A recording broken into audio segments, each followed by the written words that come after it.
Ok, xin chào tất cả các bạn và chào mừng các bạn đến với Hogwarts Legacy, một con game mới ra mắt cách đây đầu năm và bây giờ mới có Việt hóa, bây giờ mình mới chơi. Xem nào. Nhân vật mới này. Bây giờ là đến cái giai đoạn tạo nhân vật. Nói chung là cái giai đoạn đầu tiên thì lúc nào nó cũng khó khăn. Cái việc tạo nhân vật, đặt tên các thứ là rất là khó khăn đối với mình các bạn. Xem nào. Mình chọn tất nhiên là chọn nhân vật nam. Đây, chọn thằng này đi. Mình thích kiểu tóc thằng này này. Nhưng mà hơi dài. Kiểu đằng sau cắt ngắn đi một tí. Đằng trước thì vẫn để nguyên nhá. Nhưng mà đằng sau thì cắt ngắn đi một tí là đẹp. Thế này, bỏ cái đoạn dưới này đi này. Là đẹp luôn này. Xem nào. Mặt thì để nguyên đi. Màu da trắng trắng đi tí nhá. À quên, đây là trắng. Đấy. Trắng đi. Không có ý phân biệt chủng tộc đâu nhá, chẳng qua mình thích màu trắng hơn thôi. Kính thì tất nhiên là kính tròn này, kính tròn nó màu. Đùa đấy, kính này mình thích kính này hơn. Đây là kiểu tóc à đây. Kiểu này mình không thích kiểu này. Kiểu này mình cũng không thích. Mẹ kiểu cái kiểu này là đúng kiểu là bị cháy bình ga, cháy bình ga. Ngắn quá. Kiểu đéo gì nhỉ? Thật trong đây toàn những kiểu tóc mà mình thấy nó cứ thế nào ấy. Cái này nhìn châu Phi quá. Này chọc con mẹ luôn. Thôi chúng ta cứ chơi kiểu này đi. Màu tóc à? Trắng, tím, xanh. Tím đi. Chơi một tím cho nó trung thủy. Tím đâu? Đây. Ok. Tím này, đây là gì đây? À, tàn nhang à? Đây là da mặt. Tàn nhang. Sẹo. What the sẹo? Đây là sẹo mũi. Đây là kiểu bị con gì nó cào này. Kiểu này nhìn trông kiểu gì ý.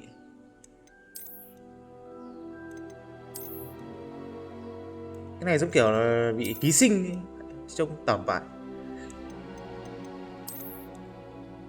Kiểu này thì nó ấy quá. Nào bây giờ kiểu này nhá. Cái này đi. Kiểu lông mày à?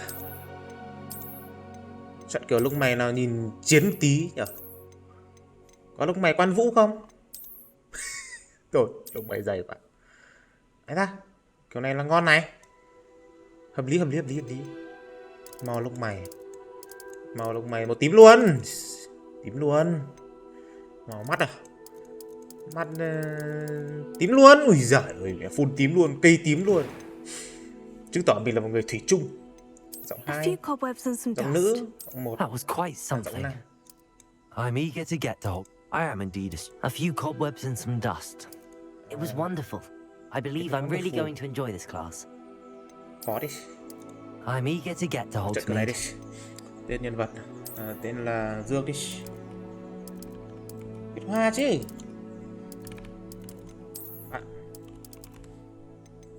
Phù thủy hay là pháp sư? Ta heo. Pháp sư đi. Pháp sư cho nó máu. Ok, vào game thôi. Nói chung là con game này nó ra cách đây đầu năm, tức là 3-4 tháng gì đấy mình chả nhớ, mà bây giờ mới có Việt hóa, bây giờ mình mới chơi. Đối với những con game mà nhiều thoại như thế này, tốt nhất là chúng ta nên chơi Việt hóa.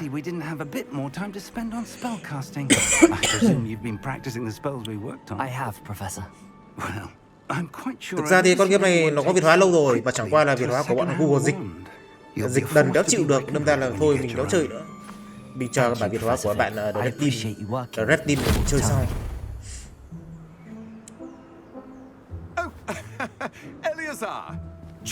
Đây là ông Geo đọc là người ta đọc là Joe. Mình không biết tiếng Anh đâm ra nào, chả biết phát âm như nào.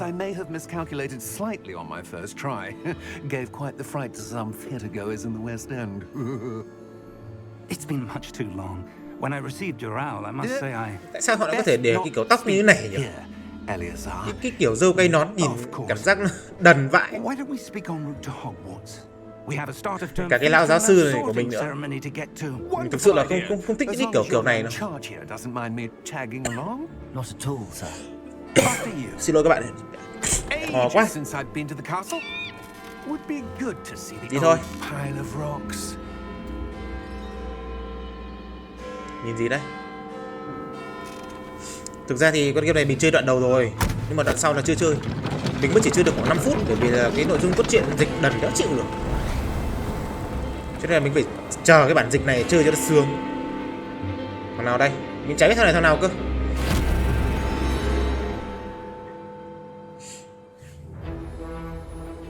Đây, vào game.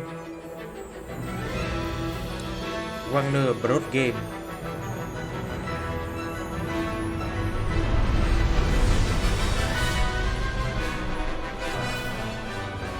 Avalanche. Nói chung là mình chả biết đọc tiếng Anh như nào. Hotkey Games. Rồi vào game đi bạn ơi. Giới thiệu ít thôi.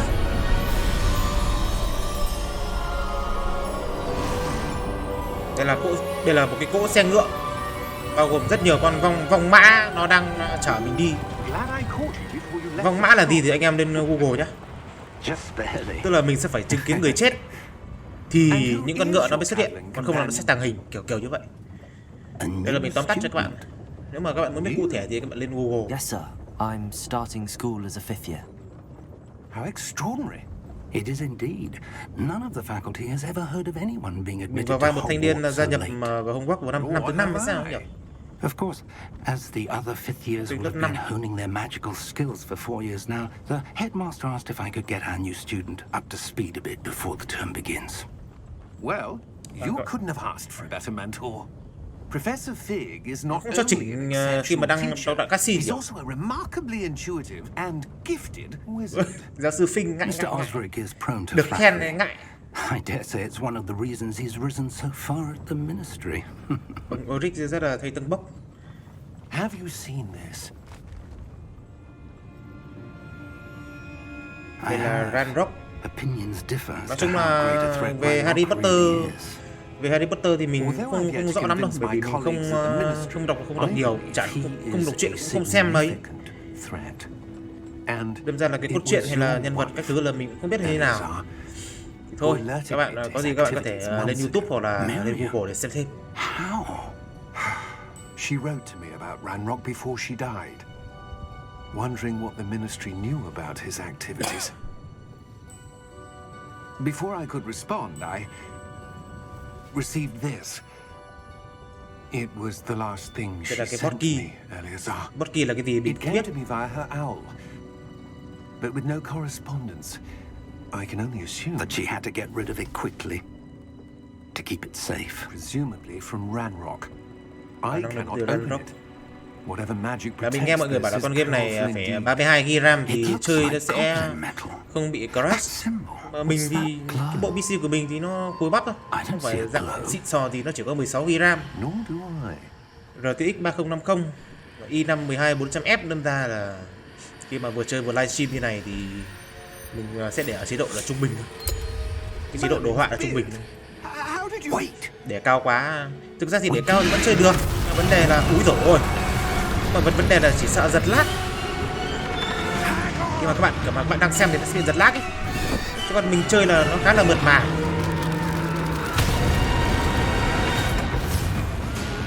Khi mà mình chơi trực tiếp nó là một chuyện, mình chơi sau đó mình livestream hoặc là mình quay màn hình nó lại là một chuyện khác các bạn. Đây, đám vong mã. Cái ông kia ông chết mẹ rồi.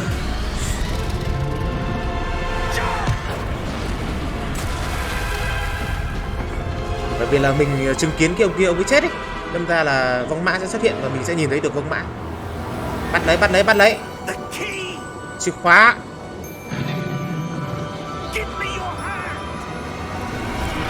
Ôi dồi ôi.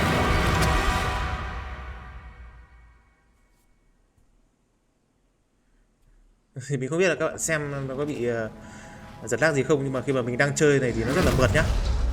Mình đang chơi nó rất là mượt. Nhưng mà khi mà mình livestream lại thì tất nhiên nó sẽ bị tụt khung hình hay là như nào đấy thì mình không biết, không rõ. Cái này thì mình sẽ chỉnh đổi thêm. It's có thể là do đường Wiccan truyền world mạng. potion. That stuff will right you in a Có thể second. là do đường truyền mạng nó bị cùi đâm ra. Hoàn sinh dược, cái này hồi máu à? Con game mình sẽ chơi ở chế độ khó nhất nhá. Khó nhất luôn đấy. Trải nghiệm cho nó vui. Chơi dễ quá thì nó cũng không hay. Oh, George. I can't believe he... What the Joe hell got chết into rồi. that damn thing? Attacking a carriage mid-air? A typical dragon would never... Professor? Sir, where are we? I'm not chúng sure. ta... Đấy nha, mình quay rất là But mượt. that key you discovered was clearly a port Cảm key. giác chơi rất là mượt bởi vì mình đang ở chơi ở chế độ trung An bình thôi. item enchanted to bring whoever Mà con touches game này it nó to a cũng không nặng lắm đâu. specific place.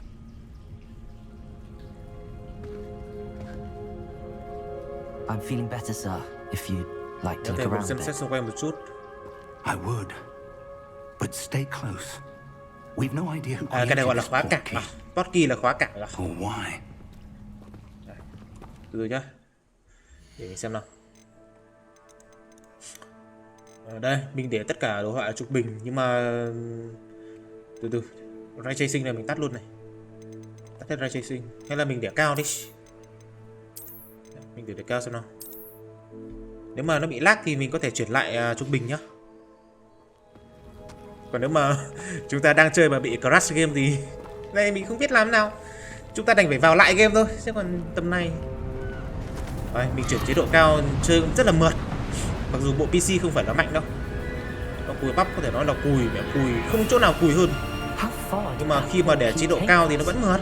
Thoải Farther mái. from London than the carriage traveled. With Đồ họa A đẹp. someone in the Scottish Highlands. Sir, PC các bạn, PC bạn nào mạnh, do you The think... port So, key was meant to lead us ultra, there. I full do. ultra đồ họa This nhìn has not rực been rỡ. the day either of us expected. Mình để But trung bình Miriam cao thôi sent mà that nhìn đã đẹp như thế này key to rồi. George for a reason. And I believe Quan trọng là con game nó tối ưu như nào and thôi. now George died in pursuit of whatever it was meant to lead to. If you're sure Joe you're thì right, chết, còn là hai thầy trò thì đang đứng ở chỗ nào thì chả biết. I'd like to have a look around. Absolutely, sir. Good. Let's see if we can find a Bây giờ đi path, theo giáo sư however Phinh. faded it may be. Từ từ các bạn chờ mình tí nha, để mình chỉnh lại mấy cái dây đã. Khó chịu thế nhở? Sạc điện thoại này đéo vào. Các bạn chờ mình tí. Mind your step. Ok, đi thôi. Đấy, để chế độ full high, full cao nhưng mà chơi vẫn mượt. Where do quanh you rất mượt, suppose rất là your mượt. wife got the port key that brought us here? Còn không biết là các bạn xem trên livestream thì nó như nào. Miriam spent years Kể cả searching mình đang for xem lại trên điện thoại, evidence thấy nó of a khá là ok. long form of ancient magic.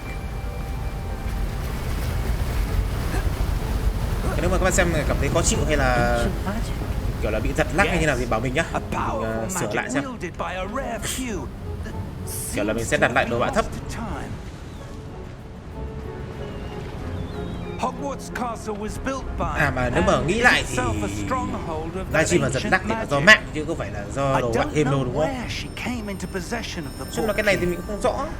but có I gì mình sẽ am tìm hiểu thêm để certain it khắc phục was cho to các do bạn. with that search. Ah, there's the path down below. This way. Bây giờ là cứ đi theo ông thầy. But sir, why was your wife searching for evidence of lost magic? Miriam wanted to understand why such powerful magic disappeared from the wizarding world. Spoke of the good it could do. But magic is no Đây là kiểu different một than bức tường any băng. power. What really matters is the one who wields it. Đấy, đoạn này là lần trước mình chơi, là đến đoạn này là mình tắt game luôn. Is that ice? Bây giờ mình It's có not Việt Hóa cold mình mới chơi tiếp enough này. here. It appears to be a sort of Đoạn này như là ông thầy sẽ cho mình cái đũa phép thì phải. Someone wanted to block this Đúng không? path. Mình nhớ không nhầm. Let's see some of that one work Phép you đúng rồi, were đúng rồi. practicing. Đúng rồi. Focus on the center. Tập trung vào chính giữa. Phép cơ bản. Ủa.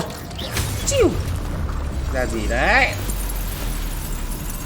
Nói chung là cái đoạn ở đầu game này thì nó khá là mượt.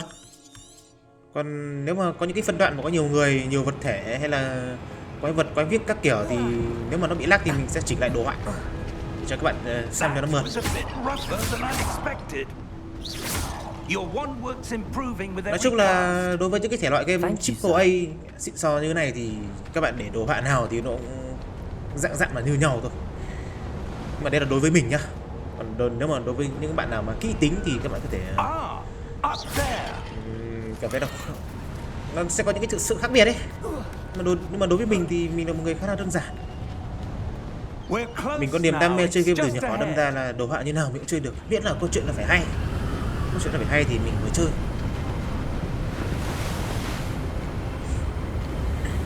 Steady yourself. Thầy làm gì đấy thầy? Ôi dồi ôi, thầy xây cầu ạ. Xịn vãi.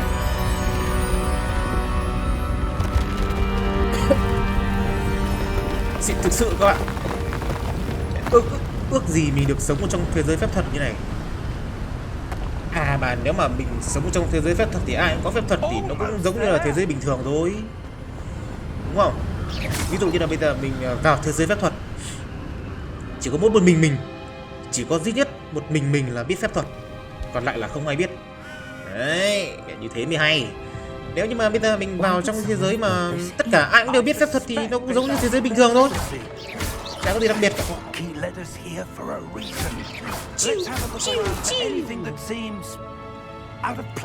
Bây giờ sẽ kiểm tra xung quanh. Đây, trước mặt đây có cái gì này? Bản đồ nhỏ hiển thị những thứ xung quanh. Với cái bạn màu tím là chính giữa, biểu tượng này sẽ là mục tiêu hiện tại. Giữ V để chi tiết. À, ok. Hiểu nhá, hiểu. Professor, it's a mural of some Tranh đá. Hiện tại là mình đang chơi khá là mượt. Ở cái đồ họa là full 2, full cao. Chưa thấy hiện tượng giật. Khám phá tàn tích. Đấy, đi đường này. Cái gì đây? Ơ kìa. Kẹt. Professor, this statue. This may have been his home. Nếu mà ai đã xem mình chơi Resident Evil rồi thì... À mà quên mất.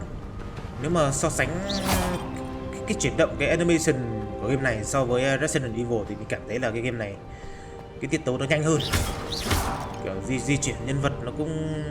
That enchanted crystallized stone Phải nói thế nào nhỉ? But what could it be blocking? Kiểu là nó không được thật như là Resident Evil. Professor Fig. Kiểu gì? Đây là một cái bức tường gì nhỉ? Tường băng, đúng rồi, tường băng. Bây giờ là mình đợi. À đây, giáo sư đây. How odd.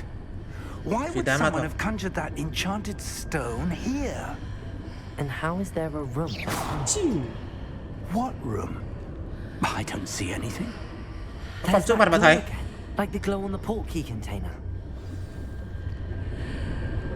Tương tác với ma thuật.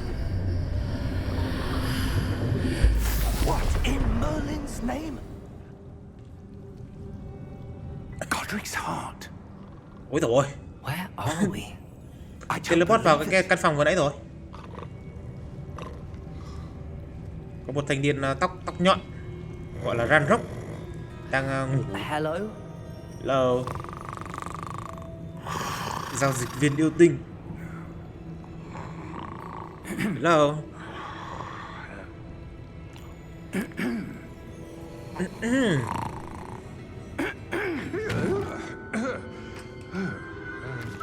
Giật bắn mình. Hello. It can't be. Em chào anh. Just a moment.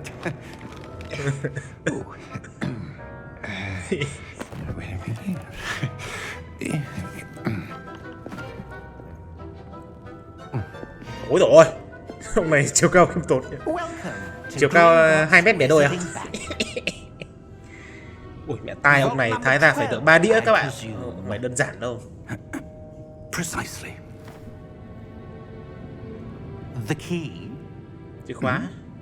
Your wife's portkey. Oh, yes, of course.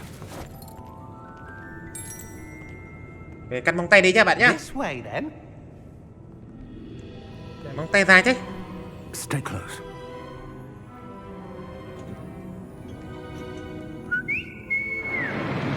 Vãi đài. Thế giới phép thuật có khác. Tại sao không lấy chổi bay mà phải đi bằng cái xe này? Tại sao? Keep your hands inside the cart. Giữ cho tay của quý khách bên trong ta xe nếu như mà không muốn bị mất trùng. Ông đùa vui phết. Tôi cười rồi đấy. Ha ha ha ha. Để đi đâu đây? Ui, cái hệ thống ở trên cái xe này hay nhỉ? Nếu mà áp dụng ở trên ô tô Việt Nam và xe lửa Việt Nam không, chỉ ô tô thôi. Chấp ổ gà. Chấp ổ gà luôn. They are most uncommon. Only one with great wealth or power, or both, could have arranged for such a service. You'll want to take a breath. A what? Hít gì đây? Úi giời ơi. Waterfall washes away all enchantments. It's a security measure. Experienced the thief's downfall before, have you? Heard of it? Hiện tại là đoạn này vẫn đang rất là mượt và chưa thấy hiện tượng giật lag hay là bị crash game. Thế khá nhiều người bảo là nếu mà RAM 16GB là nó sẽ bị crash, nhưng mà mình hiện tại là cái cây RAM của mình thì 2 cây là mỗi cây là 8GB. Đấy. Và chạy Win thì mất khoảng 2GB thì còn 14GB. Thì con game này cũng chả biết là như nào, mà thôi nói chung là ở cái chế độ là full 2 thì khá là ok. Úi dồi ôi. Anh bảo vệ có khác. Bảo vệ có khác. Security có khác. Mặt trông bặm trợn lắm.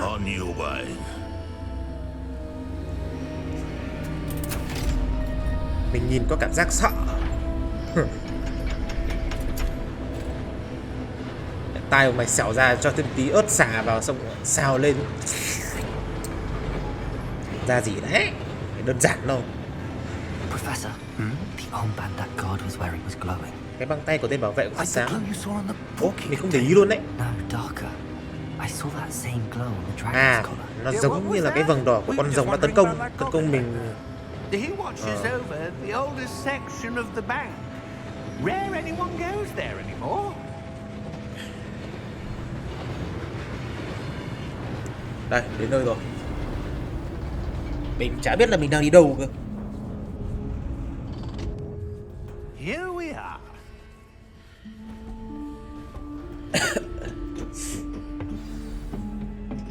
Đi theo giáo sư Phinh. When was the last time this Đấy, bắt đầu giật rồi đấy. Nếu bắt đầu thấy có hiện tượng giật đấy. Cuối cùng thì nó cũng đã giật. Ôi dồi ôi. Từ từ, không được. Nó lại giật các bạn, từ từ. Thế thì mình lại xin phép các bạn là chuyển sang cái thiết lập là thấp đi, trung bình. Trung bình đi chứ không mẹ nó cứ giật xem nó khó chịu. Đấy, các bạn thấy không? Mình chuyển sang chế độ trung bình với cao, nhìn nó cũng không khác mấy. Còn nếu như mà đối với những bạn nào mà tinh ý thì có thể là sẽ phát hiện ra vô cùng quá đơn giản của mình. Tính mình nên đơn giản. Chế độ ultra hay là chế độ thấp, ultra hay là loud hay là very loud thì mình thấy nó như nhau thôi. Nói chung là chơi thì từ từ để nhìn xung quanh. 37 tiền. Nó cho mình tiền chứng tỏ là game này sẽ có mua đồ, sẽ có mua bán đồ. Các bạn, nó vừa giật một cái này các bạn, mình bắt đầu cảm thấy hơi lo lắng cho bộ PC của mình ấy. Nó lại cứ giật. Có lỗi mình không có tiền để nâng cấp PC mới đau. Đi vào thôi, chả có gì ở bên ngoài đâu. Đấy, thế thì khi mà trong quá trình chơi game mà nó bị giật lag hay là như nào thì các bạn thông cảm cho mình nhé. Nói chung là kinh tế mình có hạn, không phải là thuộc dạng giàu có gì. Cái bộ PC của mình thì nói chung là nó cùi hết mức có thể. Cái nào có tiền thì mình mới nâng cấp được. Và bây giờ muốn nâng cấp PC thì phải có tiền. Có nhiều tiền chứ không phải là 10-20 triệu là nâng cấp được đâu. Revelio, perhaps. Revelio? Yes. Riêng cái quả card đồ họa RTX 3090 24GB nó đã bao nhiêu nhỉ? Rơi khoảng tầm 25-30 triệu rồi. 4090 nó 50-60 triệu. Mình thì tiền đéo đâu. Mình dùng RTX 3050 mua có hơn 5 triệu. Bây giờ là học kỹ năng này. Revelio. Nhanh. Ok. Revelio nếu mình nhớ không nhầm là cái chiêu phát sáng. Revelio. Đúng rồi, phát sáng. I saw À đâu, something. không phải. Cái chiêu Revelio là cái chiêu quét xung quanh. Kiểu là mình bị bí chỗ nào thì mình sẽ quét. Còn cái chiêu mà phát sáng là cái chiêu hình như là Lumos hay là Limos thì chả nhớ. Đến đây và sử dụng Revelio. Đây. Cái cửa. Cái cửa hình chìa khóa Potki. Gọi là cái khóa cảng. Mình chả biết khóa cảng là gì. Hay là khóa này mở bến cảng. Mình không biết. Then I dare say we are about to discover the secret of this vault. Lead the way. Chiu. Thầy thấy em ghê không? Chiu. Điều tra. Lumos. Đây đúng rồi, Lumos. Lumos là bật đèn. This is no ordinary vault. Đây không phải là một tầng hầm chui bình thường. Ra ngoài đây, what the fuck? Sao lại ra? Do you think this is some sort of test? I do. Hai thầy trò đến đây sao lại ra làm gì? But to what end I can't say. Stay close. There will be no disapparating if things go poorly. Theo sát giáo sư Not out Phinh. of Gringotts. Revelio.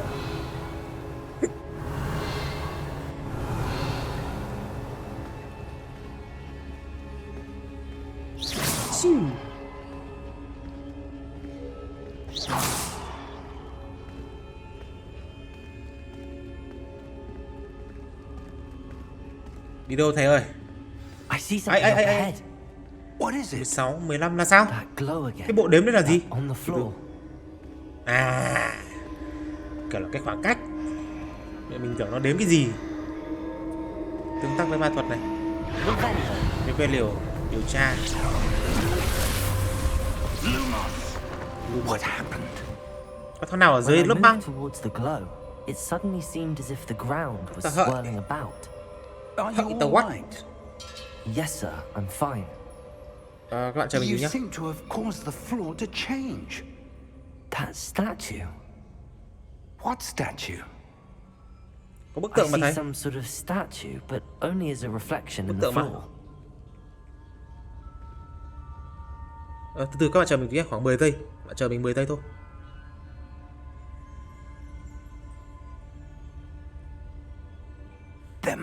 Khi mà mình xem lại cái livestream của mình thì thấy là nó hơi bị tụt FPS.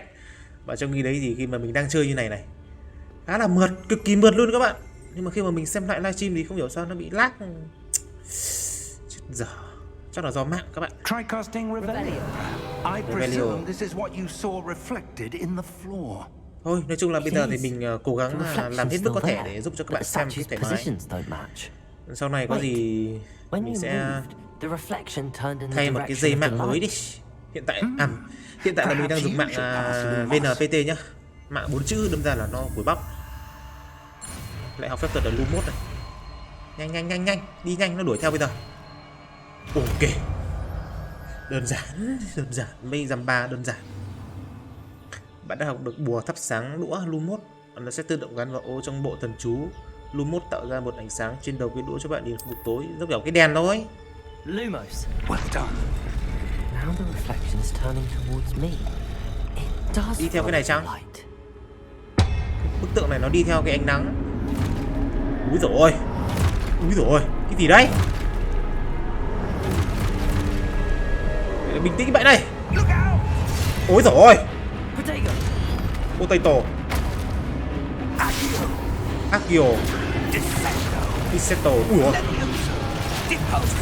Đúng là thầy có khác. Xịn thực sự. Ôi dồi ôi. Đánh nhau thật rồi. Bắt con. Ui để đỡ đòn. Đỡ đòn. Sổ xịn. Các bạn thấy mình ghê không? Các bạn thấy mình đẳng cấp không? Ra gì ngay. Trông thầy kìa. Thầy cho một hit trong khi mình phải chục hit.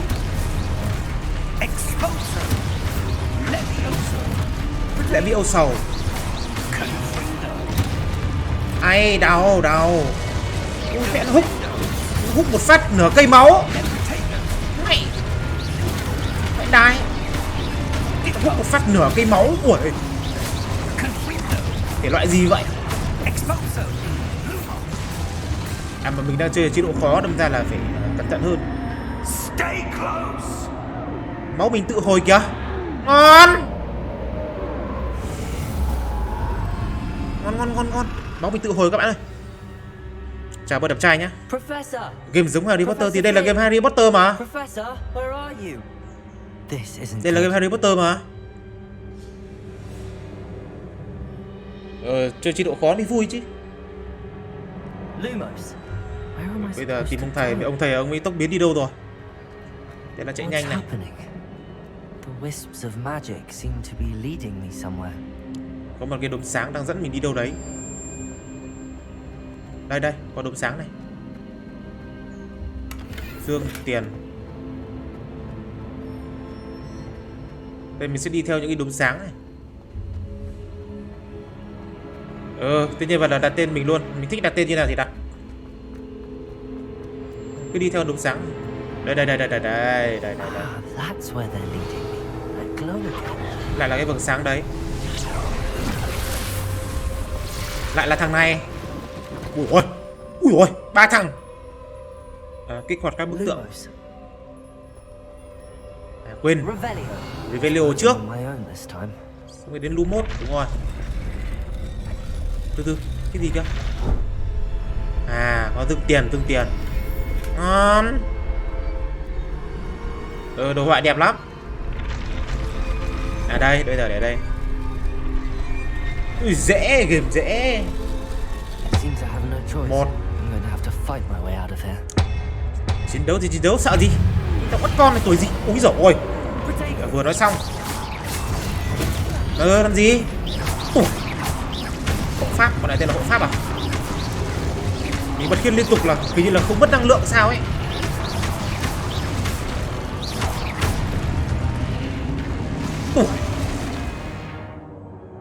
Giữ quy trong lúc potato để phản công. Giữ quy để phản công à? Từ bây giờ giữ. Ui, chưa kịp giữ, tao chưa kịp giữ thì mày vô duyên kìa. Từ các bạn ơi. Được rồi, từ để cho nó tấn công đi, tấn công tao đi. Rồi, không được. Làm gì? Phải giữ.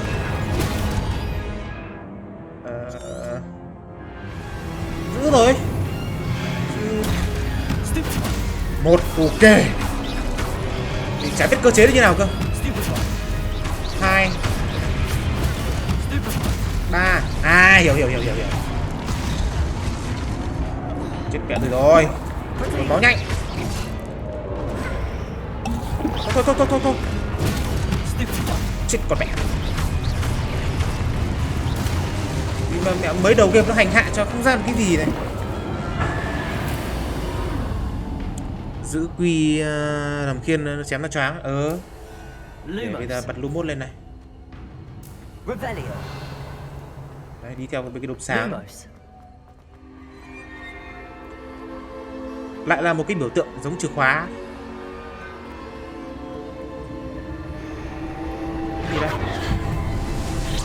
Đừng bảo phải đánh nhau tiếp nhá. Cánh cửa. Cánh cửa trắng.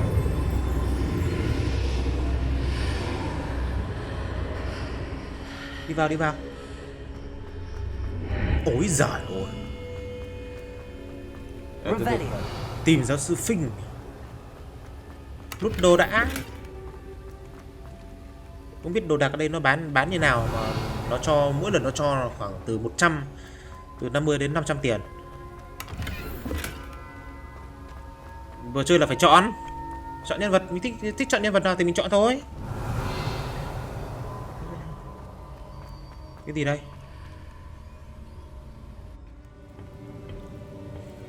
Đây là một cái bình nước à? Đây là một cái bình thuốc gì đấy. Nếu mà là bông tai thì nó to quá, không phải là bông tai được. Đây, thầy Phinh đây. Có những nhân vật nào sao biết được? Mình tự tạo thôi. I don't know. But I found this floating above Tạo kiểu nhân vật, kiểu tóc, kiểu mắt mũi. That is no mere Không có nhân vật để cho mình chọn đâu. That is a pensive. Mình tạo nhân vật cho riêng for mình ấy. viewing memories. Một cái bình nước. I wonder.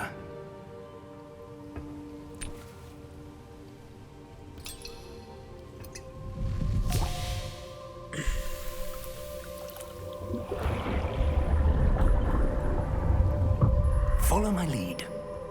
Follow my lead.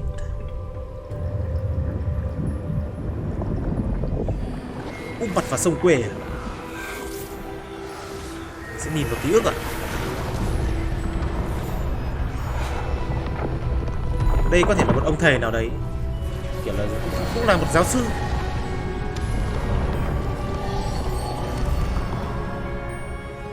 Thằng này thằng nào đây? All is in place.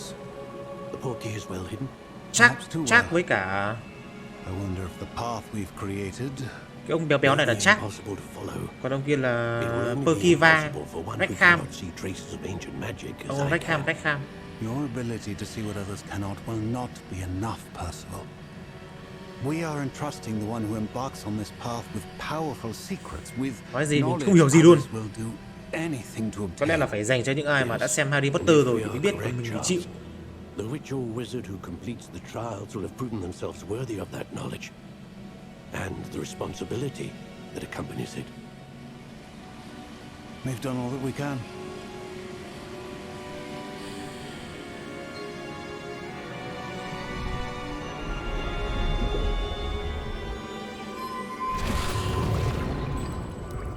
That's what you're seeing. Thứ bừng sáng bao quanh họ. That surrounded them. Yes, sir. Astonishing. Can I see magic? Traces of an ancient magic, to be precise. The magic that Miriam had always believed existed. Nghe bảo là con game này nó dài lắm. But could Chơi khoảng never. tầm 25 đến 50, 25 đến 30 tiếng. Miriam and Nói perhaps chung là nó George dài hơn cái con Atomic died Heart in pursuit of knowledge một chút. that has been dormant for centuries. And you, it seems, are the key to understanding why. We were. Úi dồi ôi. Lại là cái ông yêu tinh. Someone's coming. Who were they? Úi dồi ôi. Đây, ran rốc đây. You shouldn't be in there. Hội anh em lùn tịt. Right. Ranrock. Seems my reputation precedes me. I was beginning to Trước của think no Rackham. one was ever going to visit. Rackham là ông nào? Mình nghĩ ông Rackham là người tốt bởi vì And nhìn why mặt are you phúc hậu. here? Bình tĩnh No vậy này. need for that. Just give me whatever it is you found here. and Bọn này let có bygones bọn này be có chân mà. bygones. Chẳng qua là nhìn nó lùn, nhìn mình nhìn cảm giác là thế thôi. Mẹ cái bọn đã lùn thích mặc áo dài. They have the key to the vault. Choose your next words Công từ wisely. cho ngươi cẩn thận vào. I only know lùn để that thích dọa. the instructions to Vault 12 were quite clear. Sir, I must insist. I was to grant access only to one with the key, and you didn't have it. Úi dồi ôi. Anh lùn làm gì căng thế? I have no patience for traitors. Bọn này cứ sức mạnh gì không ấy chịu. Where were we? I'm not. Sao biết được? giving Bây you giờ mình mới chơi. Well, perhaps chắc là your có. young friend here will be more helpful. Úi dồi ôi, đánh nhau rồi, đánh nhau rồi.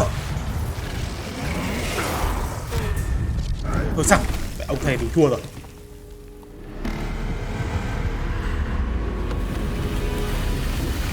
Gì đây? Bắt tờ hợi. Chuyện gì mà xảy ra? Úi dồi ôi. Mẹ đừng bảo mới vào game mà đánh boss nhá.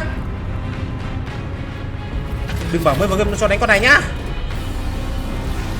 Này thì thằng lùn này. Lùn.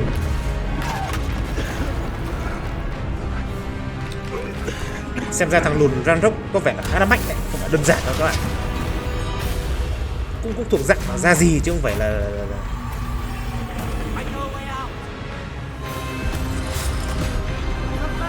Cái thằng này, mẹ mày đang đánh nhau với thằng cái bọn lùn kia, tự nhiên mày đánh thầy trò tao.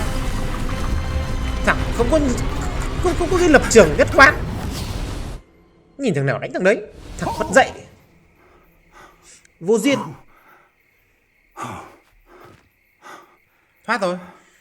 Ô thế thoát dễ thế à? All right. Vãi đái. Fine, sir. I've never seen so powerful a goblin. He seemed Bọn này gọi là wholly goblin. unaffected by my magic. Nó gọi là goblin hay sao?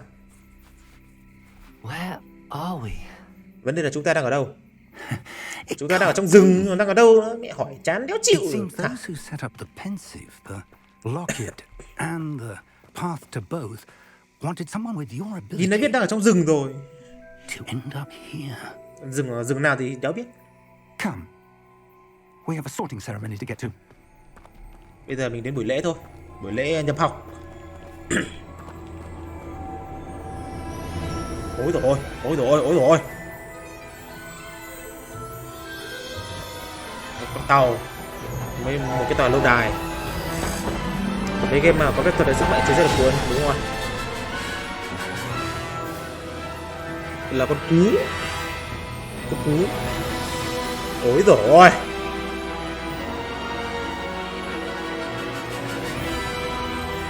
Cái lâu đài. Mãi lìn, đừng bảo bây giờ mới vào game nhá. Đừng bảo bây giờ mới vào game nhá.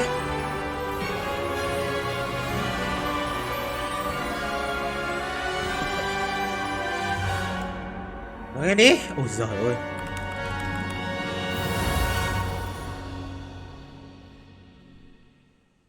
Đấy, đoạn này là set game. Set game hoặc là load game gì đấy, kiểu vậy.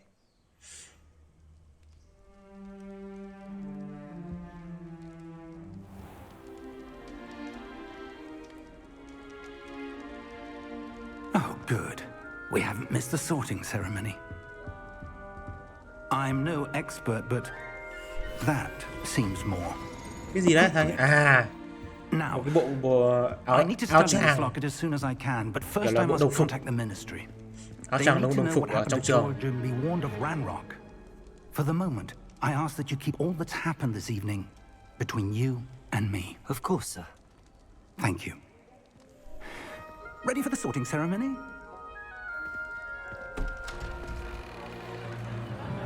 Ôi rồi.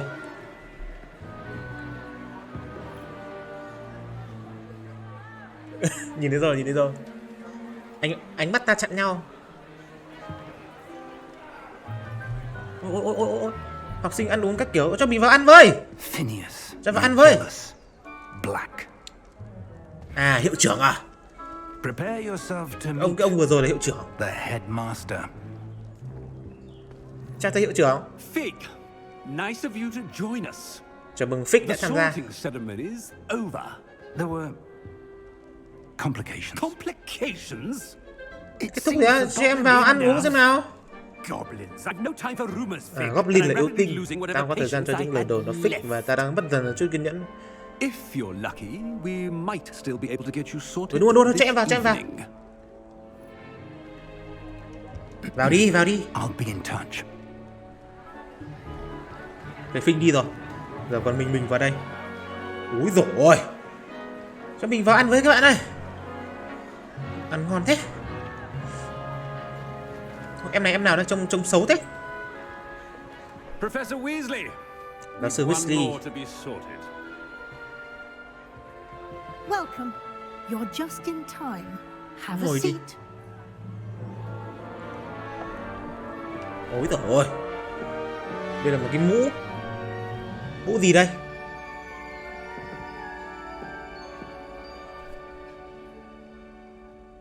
Ah, yes. A bit older than Nó the phân loại. others, aren't Lớn you? tuổi hơn đáng gần lại.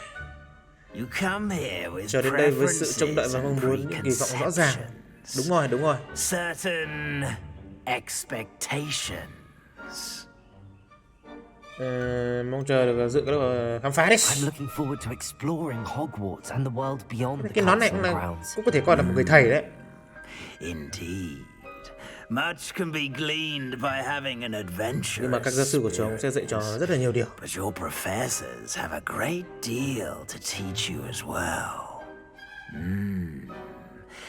Em phải nói thật với anh Mũ là trông anh xấu vãi đái. I detect something. Tinh thần rất là gì? A certain Một tinh thần rất sense là of- What is it?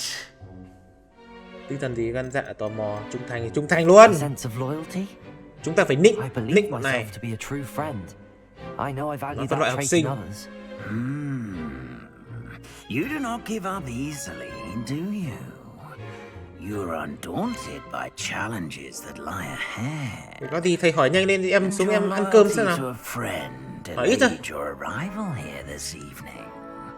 Perhaps you belong in Hufflepuff. Hufflepuff. Bạn đã tham gia Hufflepuff, chấp nhận luôn. Thích cho tao vào nhà nào thì vào, nhưng mà phải để cho mình ăn đã. Better be. Tốt nhất nên là Hufflepuff. Vỗ tay. Vỗ tay. Chào tất cả các bạn, mình là học sinh mới. Thay quần áo xịn vãi. Phải nịnh. Đúng rồi, mình phải nịnh. Hoan hô, hoan hô. Và bây giờ xuống ăn thôi. Ui, xuống ăn cỗ thôi làm gì. Chân tương giải quyết đít là giải gì đấy thầy? Học sinh có vẻ không vui. Enough. It's not as though I've banned flying altogether, but don't tempt me. You are here to focus on your academic futures. I'm sure you will have plenty to do Học hành before để sau classes thầy ạ. begin tomorrow. Để em ăn miếng xem nào.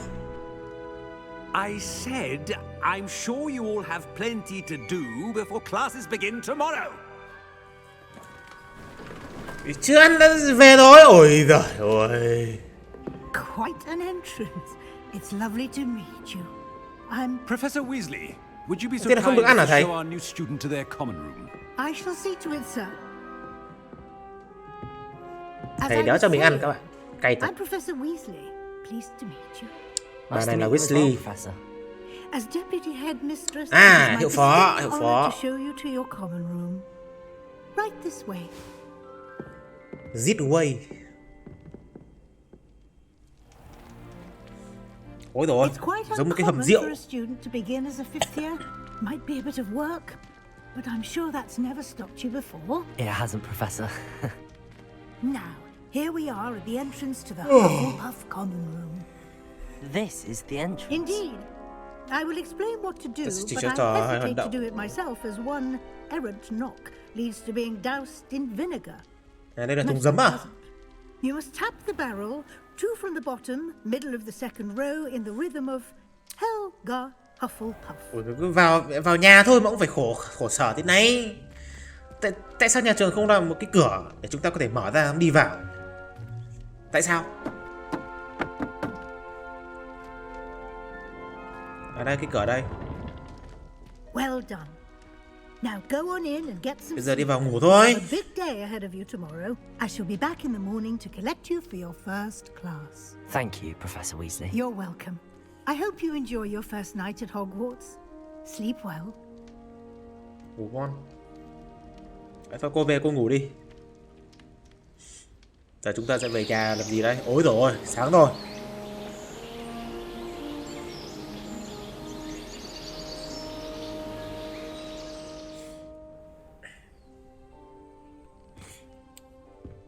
Ôi, mẹ cái phòng học sinh đầy á. Looks like everyone's gone. Mỗi một phòng sẽ có 1, 2, 3, 4. Mỗi một phòng sẽ có 4 đứa. 4 đứa đó. 4 đứa ở chung. Vãi cả ăn táo ạ. Cái gì đây? Không được. Chả có gì. Cái gì đây? Mẹ ăn táo xong uống nước, uống trà. Ăn táo xong uống trà, chúng ta sẽ làm gì tiếp theo? Chả có gì. Tìm phòng sinh hoạt chung.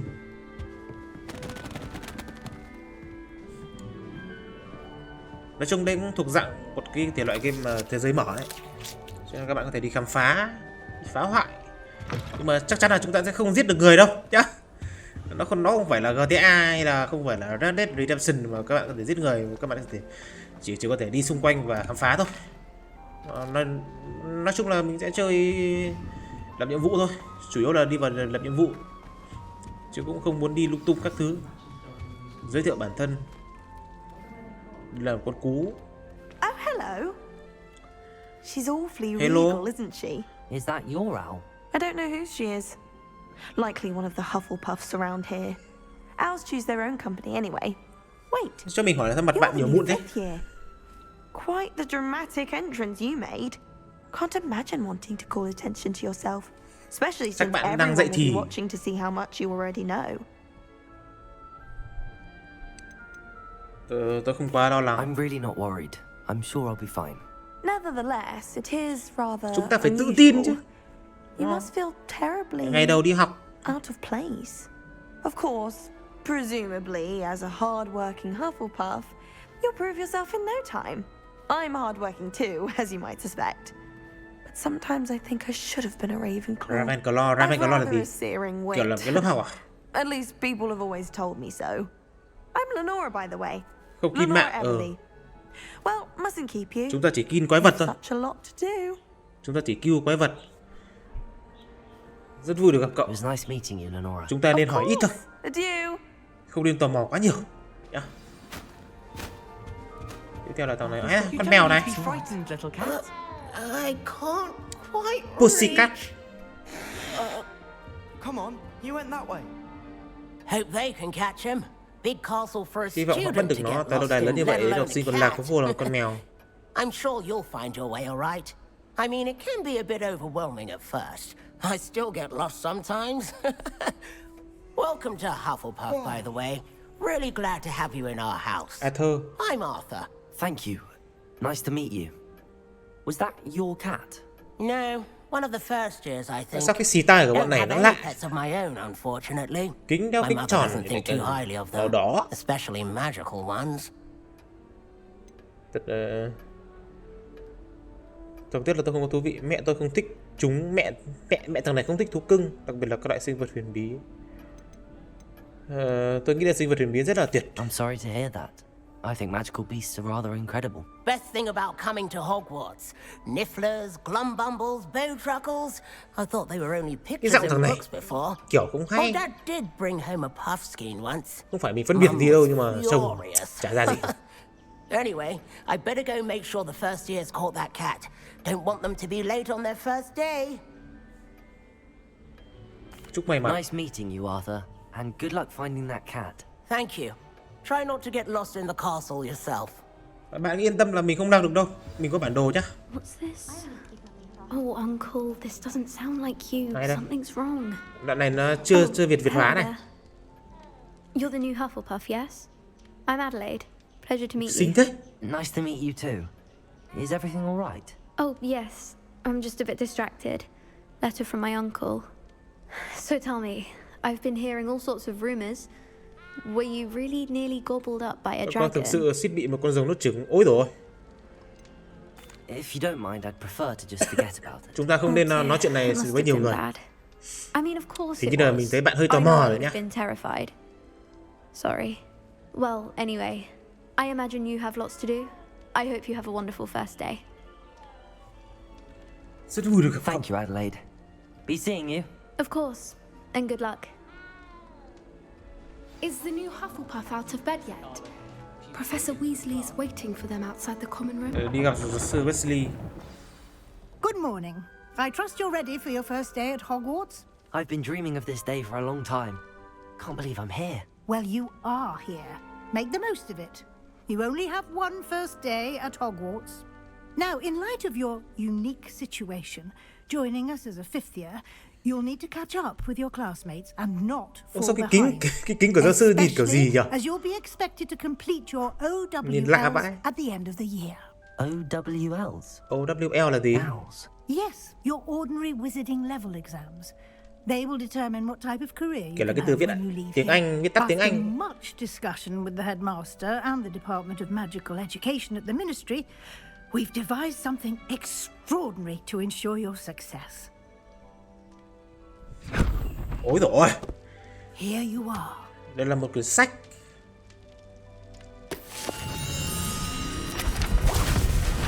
Cái gì vậy?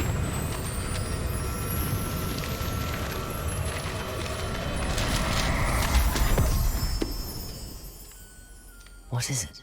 It is a wizard's field guide. It will help you to keep track of what you are learning so that you master all mà that's expected of a đại loại nó là một cái quyển sách hướng dẫn You kiểu would be như vậy đấy. wise to take full advantage of this exceptionally valuable resource.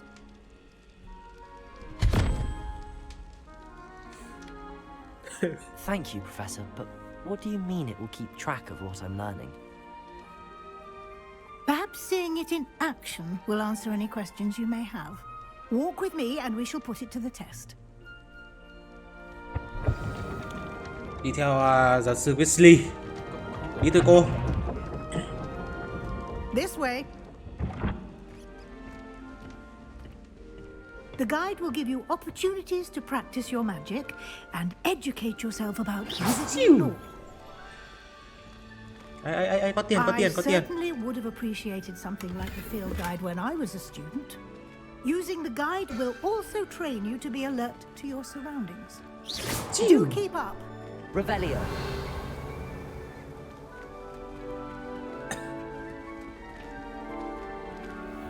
Xin quả táo nhé. Mình xin quả táo.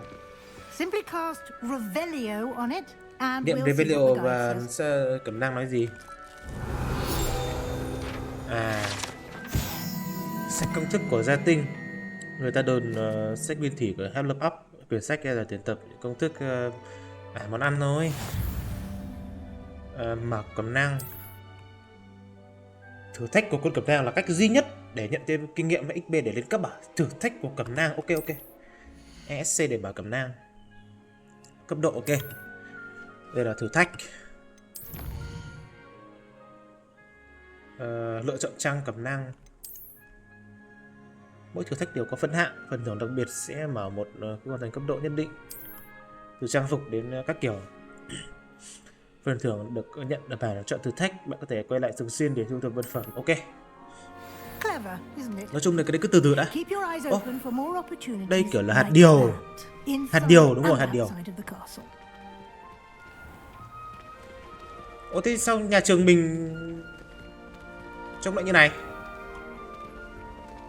Phải chát lại tường cho đẹp chứ. Thế để cho chóc vẩy hết này. Nhìn nó không đẹp ấy. Cái gì đây? Good timing. Perfect opportunity to show you how to use Lỡ blue floor. flames to get around a bit quicker. Your field một dạng guide teleport. contains a map of the castle. Open it up and find Central Hall. Vào ta vào tìm sảnh trung tâm à? Cái này là để gì chuyển tức thời này. Hogwarts được chia làm hai khu vực chính. Trái bản đồ là học sinh và giáo viên. Đây đúng không? Đại sảnh đúng rồi. Với ông nhìn này bạn có thể nhìn thấy các đốm lửa. Ok.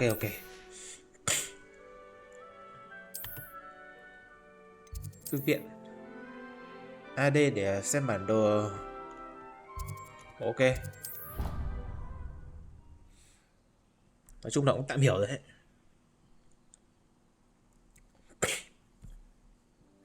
Cắm lức để khóa mục tiêu. Quite the time saver. These stairs lead directly to Central Hall. You can get almost anywhere in the castle quickly from Central Hall. Nói chung là mình phải đi gần cái ngọn lửa màu xanh ấy thì nó mới phát sáng và mình mới có thể teleport được. Trên bản đồ nhiều nhiệm vụ để xem nào. Nói chung là mình sẽ làm hết nhiệm vụ kể cả chính lẫn phụ.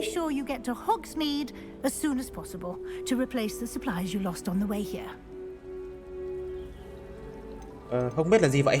You mentioned Hogsmeade, Professor. Hogsmeade is the only Hogsmeade là một ngôi làng toàn phù thủy duy nhất ở Britain. You should be able to find all of the school supplies you require in Hogsmeade. Nói chung là ngôi làng Hogsmeade sẽ là một cái ngôi làng mà có nhiều thứ để cho mình lựa chọn để mua bán các kiểu. Phòng chống nghệ thuật hắc ám là gì vậy? Tell me more about the defense against the dark arts class. Defense against the dark arts, as the name implies, focuses on how to defend oneself against the evils that lurk beyond these walls. A mastery of defense against the dark arts is required for those who aspire to become aurors. Fortunately, we are lucky to have the ever-gifted Professor Hecat in charge of our students' education in that regard. Cảm ơn. Thank you, Professor Weasley. A lot to absorb on your first day, and you have much to learn. Happily, your professors have agreed to create additional assignments for you outside of class. You'll be up to speed in no time. Judging by your adept use of Revelio earlier, I'd say Professor Fig succeeded in at least showing you the basics. He did, Professor. He's been Revelio là phép thuật cơ terribly bản vague thôi. as to the events preceding your arrival, specifically about what happened after that awful dragon Nhớ nào ai cũng biết mình bị My con rồng tấn công nhỉ? suspicion is that there's more to the story than a search for belongings and an extended trip up to the castle. Nghĩ là không phải đâu. Chúng ta nên không nên nói quá nhiều về cái việc này. Bởi vì giáo sư Fig đã dặn mình là nên kín miệng. Đây, vừa nhắc đến ông đến này. Professor Fig, your ears must have been burning. Oh? Yes. You seem to have provided our new fifth year with a solid foundation in the basics of spellcasting. Ah, I'm afraid I can't take all the credit there, Professor. They've a Có những người nói cứ tiếp lòng. aptitude Thầy nói quá trận for luôn. magic, it seems. Well, I'm just glad you both arrived in one piece.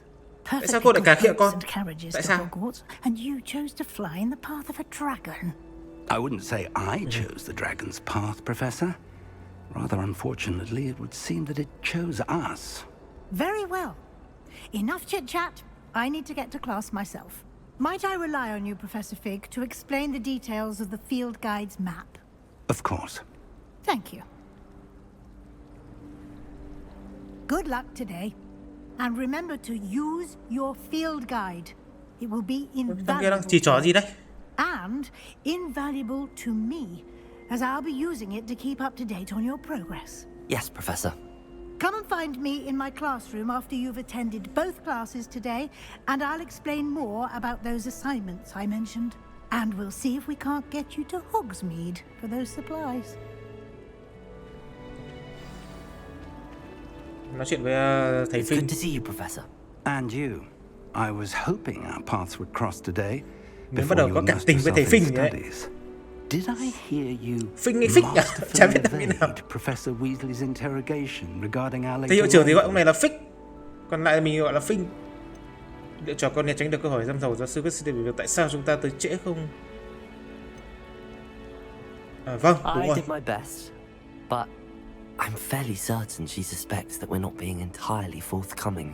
Yes, well, Professor Weasley is a brilliant and astute witch. It was right to keep the details to yourself for now. We don't know where this path we've embarked upon will lead. It may require a bit more flexibility with your time than she would approve of. And she may feel obliged to share details with the headmaster that would be better left between us. Understood, Professor. Good. Now, as capable as you are, I believe the ability you possess obliges you to be well trained. Happily, you have the benefit of an exceptionally skilled team of witches and wizards to guide you. Speaking of guides, and so that I may avoid another not-so-subtle reproof from Professor Weasley, why don't I show you the clever enchantment we included in the field guide's map? Thầy nói đến giờ em chả hiểu đéo gì. Ôi dồi ôi, à đây. Có thể theo dõi nhiệm vụ từ bản đồ này. Biểu tượng màu vàng là nhiệm vụ chính. Hoàn thành nhiệm vụ chính sẽ tiếp nối câu chuyện và đạt được các XP mà cả tính năng các thứ. Một số nhiệm vụ bị khóa yêu cầu về thuật chú cấp độ. Tức là nói chung là nó cũng sẽ bắt mình phải làm nhiệm vụ phụ. Bởi vì khi mà mình làm nhiệm vụ phụ thì bởi vì là khi mình làm nhiệm vụ phụ ấy thì sẽ mở khóa được các kỹ năng, và nếu mà muốn làm nhiệm vụ chính thì chúng ta cần phải có những cái kỹ năng đấy. Ok, hiểu. Đây, làm nhiệm vụ này đi. Nói chung là tôi làm nhiệm vụ. Game này làm nhiệm vụ. This will be incredibly helpful. Thank you. Now, sounds like you've quite a day ahead, what with classes and a trip to Hogsmeade for supplies, including your own wand. You'll enjoy mình có đũa rồi mà. He's an exceptional craftsman and a good friend. Có thể mình sẽ mua được cái đũa mới. I have more information about our mysterious locket. For now, focus on your classes and pay Hiện giờ tập trung cho việc học và để ý xung quanh cho có thể đạt được nhiều chứng chỉ OWL nếu như chịu khó khám phá hết các ma thuật. Ok thầy ơi. Ôi, chào thầy. Bye thầy, em đi đây. Tham gia lớp học phòng chống nghệ thuật hắc ám. Dùng la bàn phép thuật.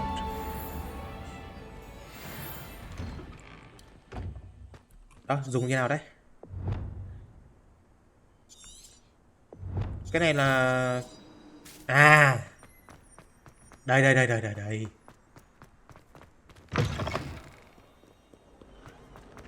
Bây giờ mình lên làm nhiệm vụ này trước đi.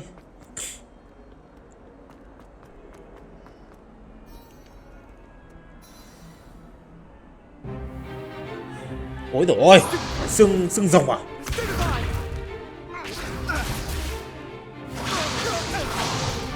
Hai thanh niên đang tỉ thí võ thuật. Quên, tỉ thí phép thuật chứ. Professor Hecat. Leviosa. To blast each other to pieces on your own time. I get new students every year, but I only have one Hebridean black giáo sư Hecat. It was a token from the great poacher raid of 1870. Có vẻ đây là một giáo sư lớn tuổi. Now, một giáo sư lâu năm ở trong trường Hồng Quốc. An old woman like me single-handedly took out the largest poacher ring in eastern Wales and lived to boast about it. Knowledge. Úi dồi ôi. To the wise, age matters very little. Today we will review a spell that has saved me from death at the hands of dark wizards more times than I care to remember. Levioso. Leviosa. Levitation charm. Levioso. Úi dồi. A surprised opponent is a weak opponent. Care to defend yourself, Master Pruitt? No? Mày thích khịa giáo sư à? One thing I've learned Học as sinh an đi khịa giáo sư. unspeakable is the value of simplicity. Trò khịa thầy mới sợ chứ. Especially in the heat of battle. Now, let's practice what we've just learned, starting with something small. Mình nghĩ là chúng ta sẽ học thuật Leviosa. Đây. Nhanh, nó đuổi thi bây giờ. Leviosa. Đây là một cái thuật nhấc bổng. Nhấc bổng một vật.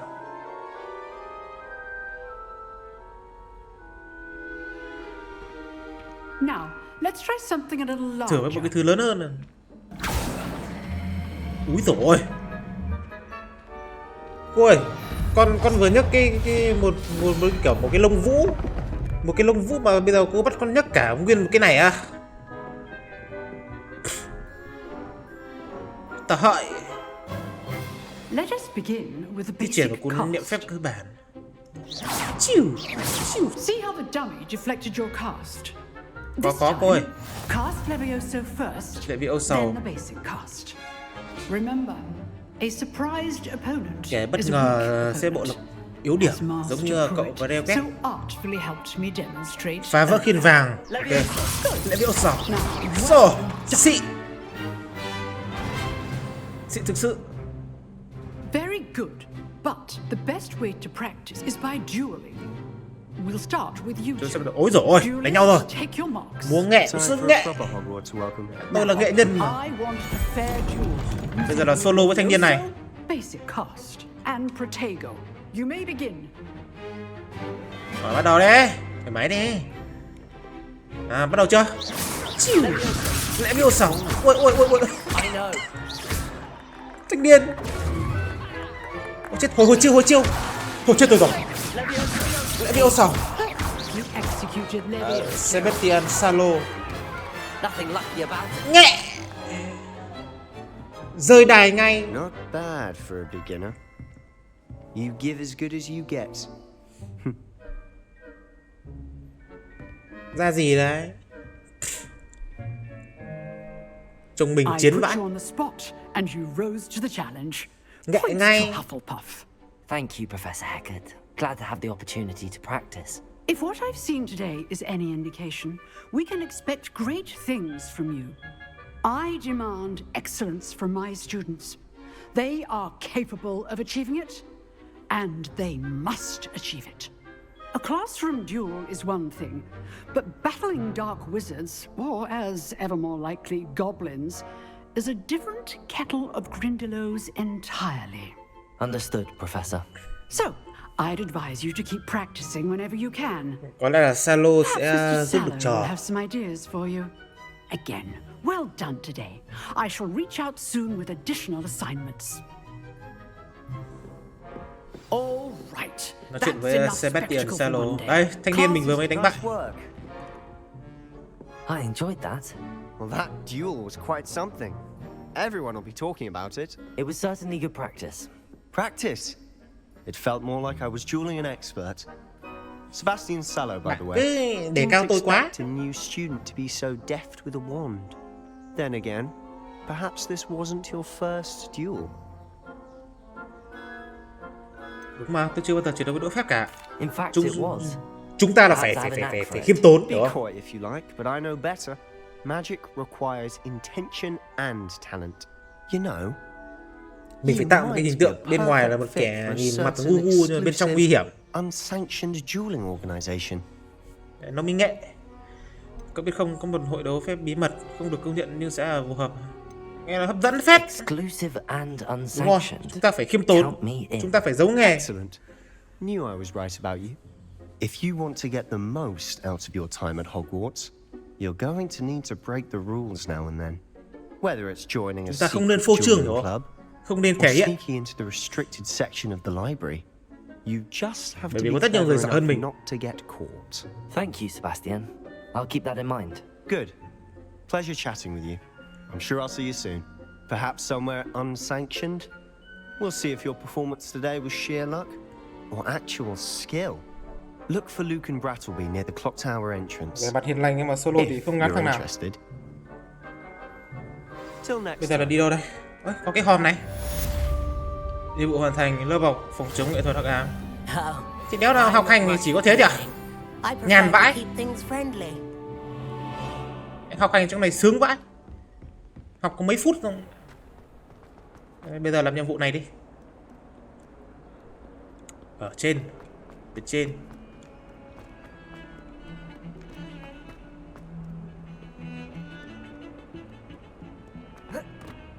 Úi rồi. Úi rồi.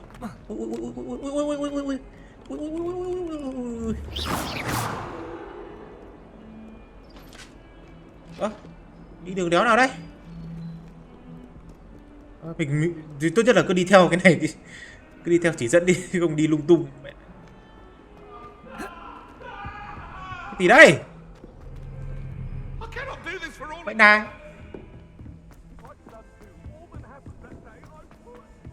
Chào các bạn. Đây, làm nhiệm vụ này.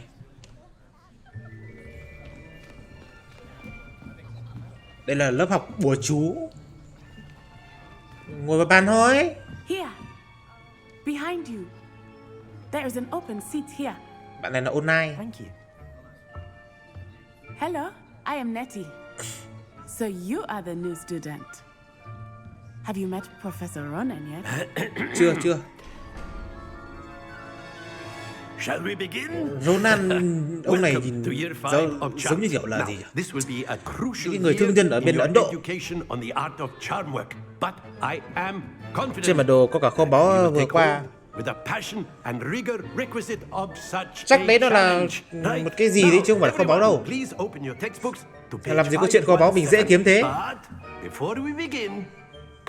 Chắc nó là cái nhiệm vụ hay là cái gì đấy. Để tí nữa xem nào. Color change and growth charms. Anyone?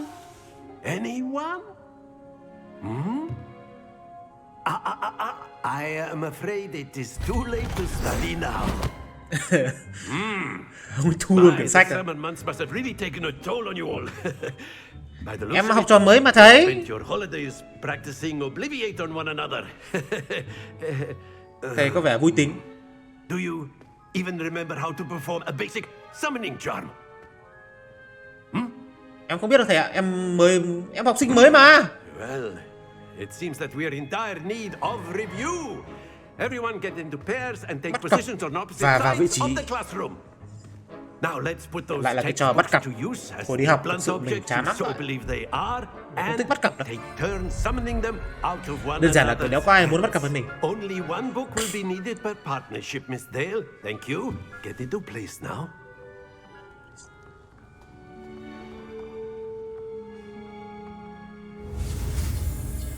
Axio. Axio là chiêu gì đấy? Accio.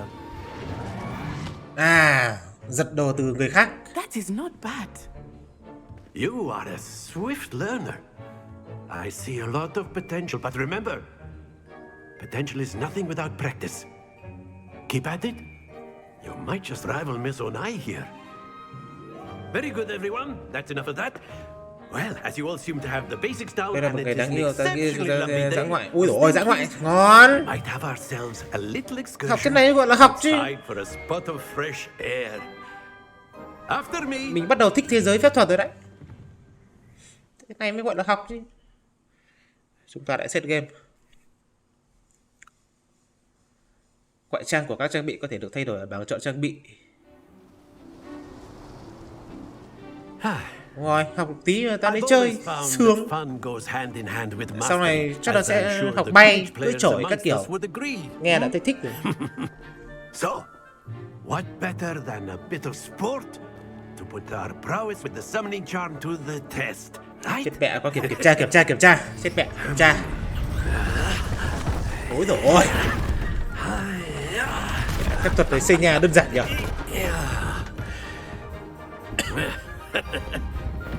Để cho mình chơi trò gì đây?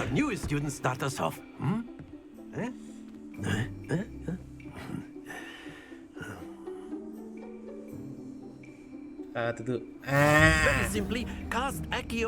Dùng phép Axio lên một quả cầu và dừng của trò. À, tức là dừng càng gần thì. Ok, hiểu. Xem nào. Dừng. 30 điểm. Mình nên dừng chậm hơn một tí nữa. Từ. Dừng. Ui, đơn giản. Dừng. Ui. Muỗi. Thầy thấy em thế nào? Đẳng cấp. Nghẹ vãi. Very good. Points to Hufflepuff. But there's certainly no sport in playing without some friendly competition. Miss Onai, would you care to give a bit of a challenge? Chúng ta sẽ solo với Onai để xem đứa nào nhiều điểm hơn đúng không? Trò sẽ là màu xanh, Onai sẽ là màu đỏ. Ok thầy. Yes sir. Luật sân đấu này. Ok. Mình mời bạn nhé. City perfect luôn. Bao nhiêu điểm? Ôi dồi ôi. Ôi dồi ôi. Mẹ chưa gì 50 điểm xịn thế. Đến lượt mình. Đây, cái này đi. Accio. Dừng. Ui. Bạn thấy mình thế nào?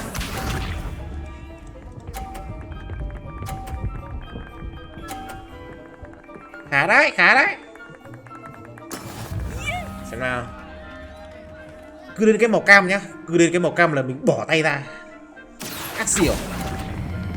Bỏ tay ra. Nghe. Well done. Không được thua đàn bà con gái là một sự xúc phạm hiểu không? Ôi, perfect luôn cả. Very good. Đến lượt mình. Accio. Thả tay ra. Ôi giời ơi.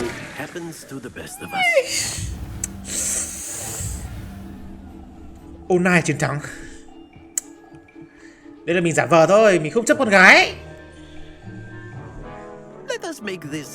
Giả vờ thôi, mình giả vờ thua bạn thì mình không chấp đàn bà con gái làm gì. Chúng ta không nên chấp. Đó. Chúng ta phải giả vờ thua để cho bạn ấy chết mẹ nó bắt chơi lại. Lần này nó sẽ có cái này. Lần này sẽ có cái làm lại được không? Không làm lại được đâu. Đã chơi là không chơi lại nha. Chúng ta không chơi lại.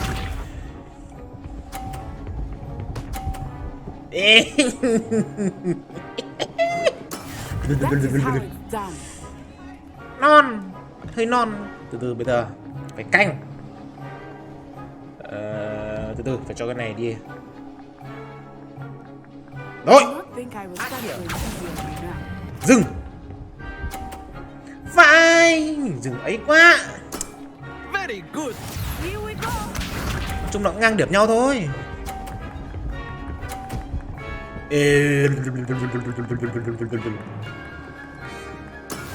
Liên minh. Đoạn này phải cẩn thận này. Mẹ. Từ từ nhá. Mình phải đợi cho cái kia nó đi ra đã. Đấy rồi. Ôi giời ơi.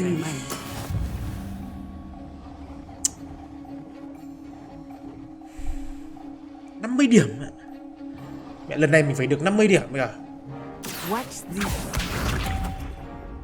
Thôi xong rồi. Ngon. 30 điểm. Bây giờ là 90 điểm này. Tức là nó 90 điểm nhá. Bây giờ mình phải từ từ phải đứng chỗ này. Canh thật kỹ. Lên. Ơ kìa. Dừng. Ui giời ơi.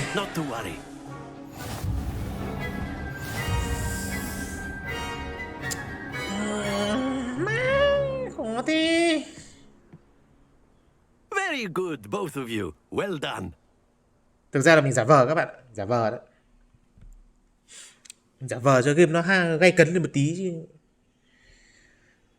Thoải mái. Class is dismissed. Gather your things on the way out. Bóng bay ra là mình mất điểm đúng không? Well done back there. You took the loss. Tuy thua nhưng mà cậu rất được giả vờ thôi bạn ạ. Mình cho bạn thắng bởi vì bạn là con gái. Took me weeks to become proficient with Accio. Took weeks for me to get anything right when I transferred here. It gets easier, I promise. May mà cậu hiểu cho tôi. That's good to hear. It's a lot to take in all at once. To put it lightly, I remember how I felt when I first arrived. I transferred here from Ouagadougou just before my 4th year. My mother received an offer to teach divination here. Before I knew it, we had left Uganda and were halfway around the world at a new school in a new country.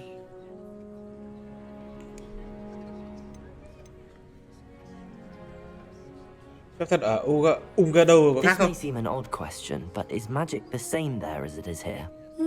Mostly, yes. But I did have to learn how to use a wand when I arrived here. Hardly anyone at Ouagadougou uses Ở Ouagadougou thì không dùng đũa phép à? Chắc là sẽ yếu hơn đúng không? Spells cast without a wand must be less powerful than those cast with a wand. No, not at all. Wizarding magic cast without a wand is just as powerful. I find wandless magic to be much more instinctive. Not to mention quite convenient if one is without their wand. I must mà có đũa vẫn ngầu hơn chứ. That I am growing quite fond of using a wand. It seems very dramatic. Cảm ơn. It's nice to learn about another wizarding school. Thank you for asking. I do miss Ouagadougou, but I am glad to Nói chung là mấy cái thông tin như này thì mình không cần phải biết nhiều lắm làm gì. I think Professor Rowan wants to talk to you. Better not keep him waiting. Until next time. Bây giờ sẽ gặp giáo sư Ronen đúng không? Of course. Đấy, ý anh em bảo là kho báu đây đúng không? Nhưng mà thực ra đấy là cái hòm thôi. Mình chả mở được đâu. You wanted to speak with me, Professor? I did. I trust your first charms lesson lived up to expectation.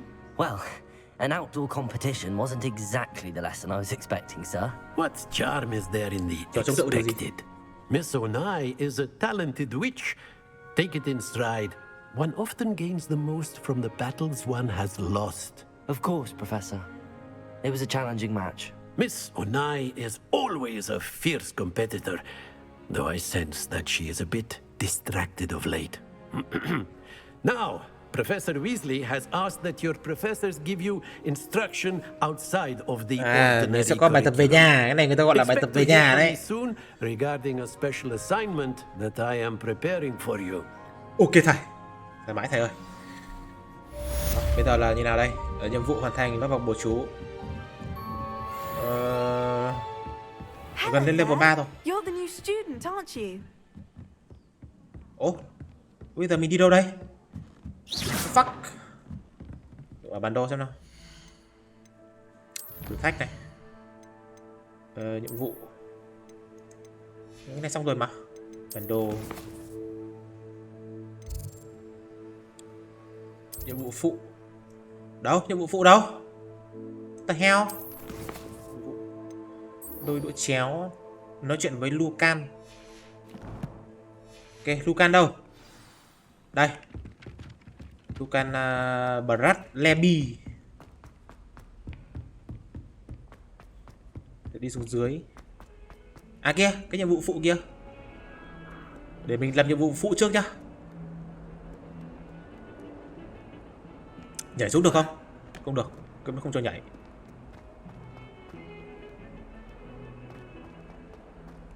Sao nó lại chỉ ra đây nhỉ? À đây. Ủa chỗ này đẹp thế.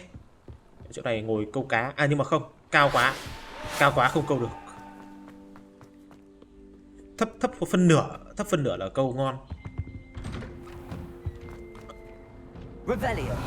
Có quyển sách. Ngon. Nhà vệ sinh bị ám. What the heck? Ok. Con nào đây? Cái mẹ đi. Thằng nó cáo đá. Cái gì đây?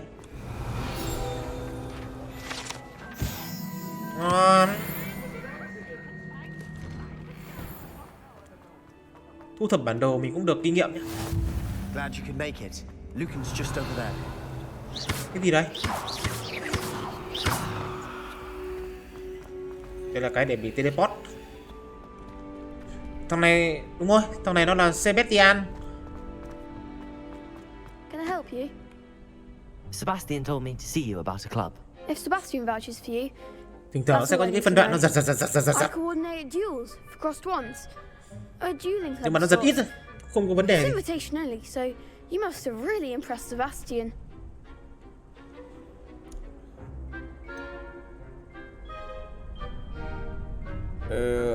Nghe thú vị. I'm flattered to hear that. Chúng ta không nên tự cao chứ. Sebastian's not a Không nên bad tự cao. duelist either.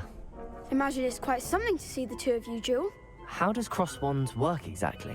You show up, I match you with other duelists, and whoever is still standing in the end wins. It's our way of determining Kiểu là dạng who's tỷ greatest thí. duelist once and for Kiểu là all. tỷ thí. And to liven things up, the Phần winner thưởng is ngon. always the prize. Interested? Tham gia luôn. Of course. Dueling's an entertaining pastime. Chỉ cần có thưởng là sẽ tham gia thoải mái. In crossed ones, you could duel with a partner if you like. Your first time I'll pair you with Sebastian. Next time, you'll need to bring a partner along or duel alone. So, care to step into the ring? Chơi luôn. Spectacular! Let the fireworks begin! Đến giờ phang nhau rồi các bạn. Úi giời We'll ơi. make you regret signing up. Hối hận á. À đây, bây giờ mình chung team với Sebastian. Phá vỡ khiên vàng bằng lệ vị âu sầu. Khóa mục tiêu cắp lóc.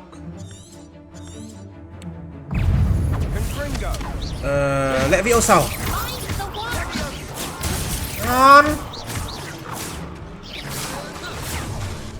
Chết tẹ, phép thuật chưa dùng được. Kiểu là sẽ có thời gian hồi chiêu. Là hồi chiêu. Đau đấy. Lệ vị âu sầu. Một thằng hy sinh. Làm gì? Lệ vị âu sầu. Mẹ, sắp chết rồi. Ôi dồi ôi. Đó mẹ. Ngon. Vấn đề là mình không có máu.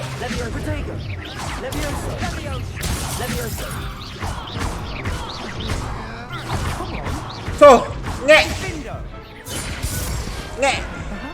Mình gần chết luôn. Phải đai. Chiến thắng. Bây giờ mày cho tao cái gì? Sebastian wasn't wrong about you. There's strong competition. Quên mất là đang chơi ở chế độ khó, đâm ra là phải cẩn thận. Phải cẩn thận. Brilliant. Count me in. I shall. Bởi vì là game nó sẽ cho mình nhiều nút bấm quá. Nào là bấm để dùng chiêu, bấm để bắn chiêu, bấm để bật khiên, hồi máu, còn phải chạy qua chạy lại các thứ. Nói chung là sẽ làm quen dần dần. Đôi đũa chéo vòng 1. Sẽ có nhiều vòng. Thôi, bây giờ là sẽ làm nhiệm vụ chính đi. Bản đồ.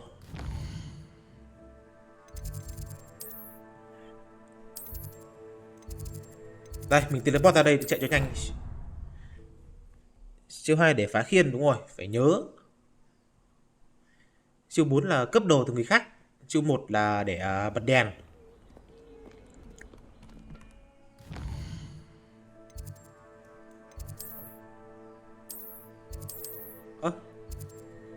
Chuột phải. Mình cứ bấm chuột trái. Đây đây.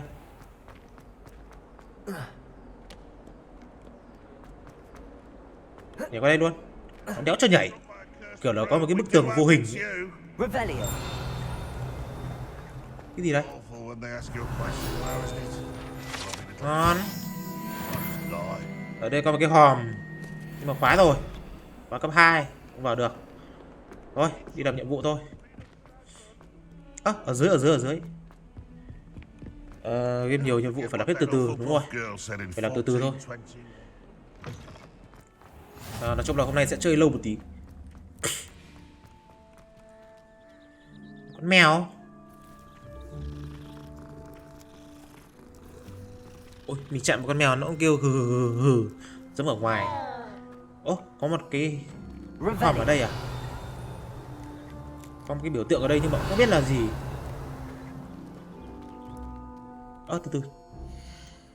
Từ từ nhá. Ok, đã sao đâu. Nó có tắt cái nhiễu phim đi không nhỉ? Cảm giác nó bị nhiễu phim ý. Chế độ nó trung bình rồi này. Độ khó là khó. Mình có thể đổi độ khó ở trong game nhá. Thoải mái. Hướng theo tốc độ máy ảnh. Nó có cái kiểu là cái chế độ mù màu bình thường. Tóc em mốt tắt. Cái này tắt hết luôn. Bản đồ cỡ chữ bình thường. Nó không có cái tắt. Cái kiểu là cái gì nhỉ? Cái nhiễu phim ý.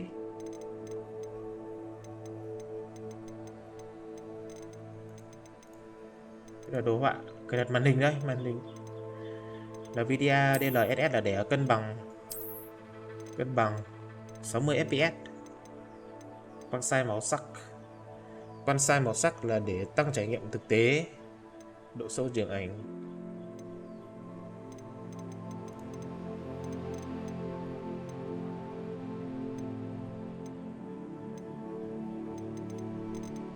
Chất lượng lên trời mình để cao đi.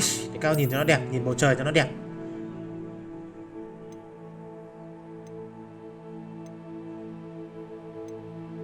Phạm vi tầm nhìn.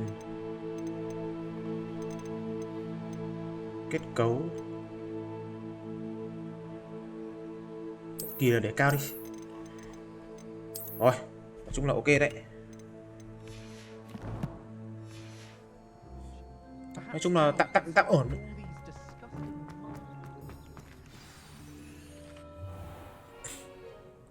What about the room, Professor? I was thinking the same thằng này nó thing. xấu thế nhở? Perhaps you could help. Thằng Goblin này nhìn kiểu gì? Oh, excuse, Deke. There you are. Lông lá trông bẩn thỉu. Cạo lông đi, nhìn đẹp hơn. Để lộn thuốc. I trust your first classes went well? They did, Professor.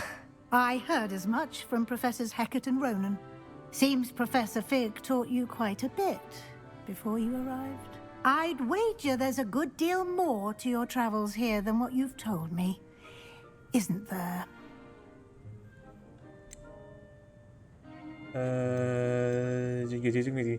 Đã học được nhiều thứ trong hành trình tới đây hơn những gì trò nói với ta. Kiểu là bà này đang nghi ngờ về cái việc bị con rồng tấn công. Oh no. Nothing more, Professor. I see. Like trying to get a Em trả lời ta không khác gì. Regardless, you must continue to build upon what you've learned. In that regard, I've asked your professors to help hasten your progress. Cô vẫn đang thắc mắc là tại sao mình lại bị tấn công bởi con rồng kiểu vậy. Giáo sư Ronan cũng có đề cập đến chuyện Professor Ronan did mention something about that. In fact, Professor Ronan will meet you outside momentarily to assign your first one. Now, regarding the trip to Hogsmeade I mentioned earlier, we've arranged to replace the supplies lost on your way here, including seeds, potion recipes, and spellcrafts. Thank you, Professor. And Mr. Ollivander. Nói chung là khi mà mình đang chơi ở cái chế độ phó này thì phải You've managed chế your thật nhiều thuốc classes máu. well with a borrowed wand, Kiểu là thuốc hồi máu. but you'll find the magic you cast with your own wand to be far superior.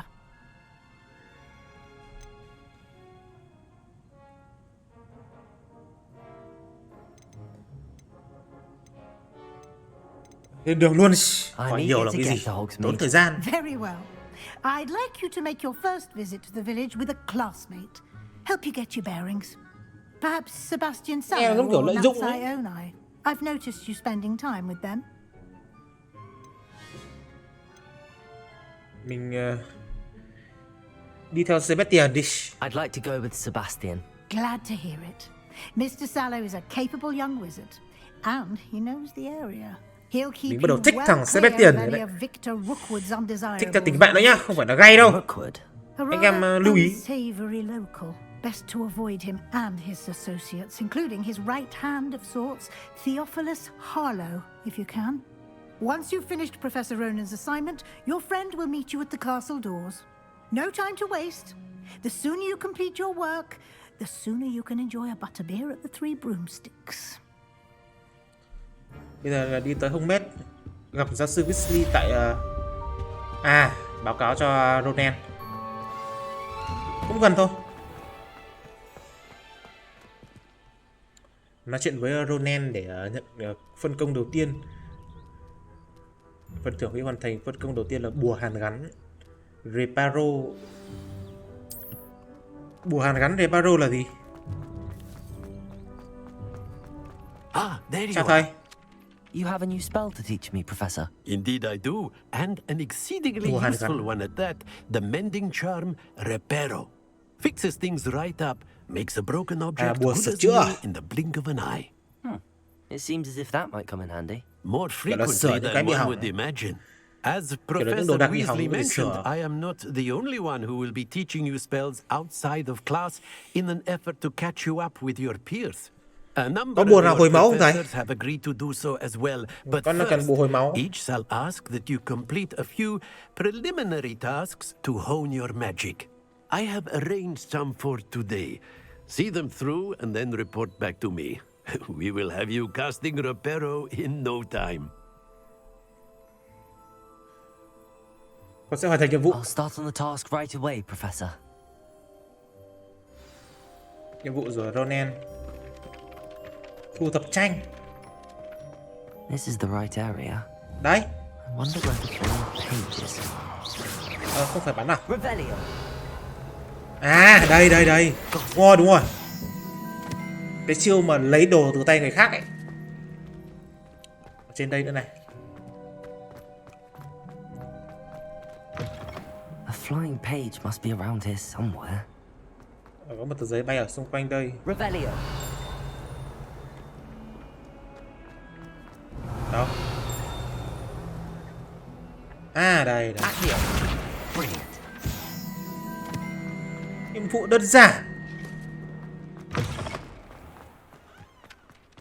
I trust the preliminary tasks were... I completed the assignments, Professor. Marvelous. You clearly know your way around basic charms. Let us give the old mending charm a try then, shall we? Remember to be deliberate in your enunciation and movements. I want to see some vigor. Now, wand at the ready. Yes, sir. Okay. Remember, your wand is a conduit of your magic. Có chữ F nhá. Từ. Bình tĩnh. Nhanh. Đấy, nó đuổi theo bây giờ. Ôi dồi ôi. Easy game. Repair. Kiểu là cái âm giống repair là sửa chữa ấy các bạn. That's it. Very good. Bây giờ là làm gì thầy? Practice mending something, have a go with that broken statue in the alcove by the water. It allegedly symbolized heartbreak. Perhaps a jilted lover thought it too accurate and lashed out. Làm gì thầy? Nhiệm vụ hoàn thành. Cái gì cơ? Ok. Xịn. Có chỗ nào nữa không? Chắc chả còn gì đâu. Mình xem nào.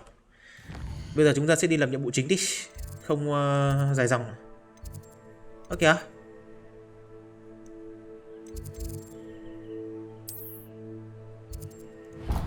Đây.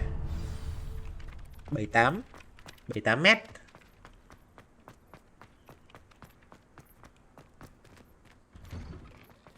Nói chung là game nó có nhiều đường đi, tốt nhất là mình không nên ngựa đi tắt, mà mình nên đi theo cái này. Mình nên đi theo cái chỉ dẫn nhá. Revelio. Đấy không có gì.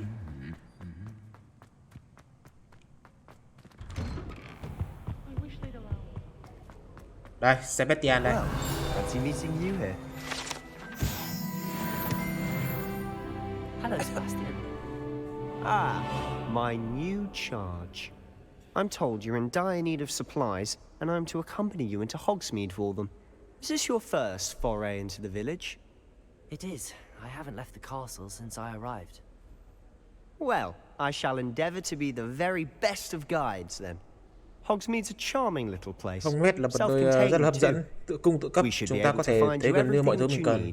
Nói chung Hogsmeade nó là một cái nơi mà mình sẽ phải đi tới rất là nhiều đấy. Bởi vì là nó sẽ bán đồ các thứ, ví dụ như là thuốc hồi máu chẳng hạn. Hoặc là nhiều thứ khác, thì nói chung là mình sẽ tìm hiểu.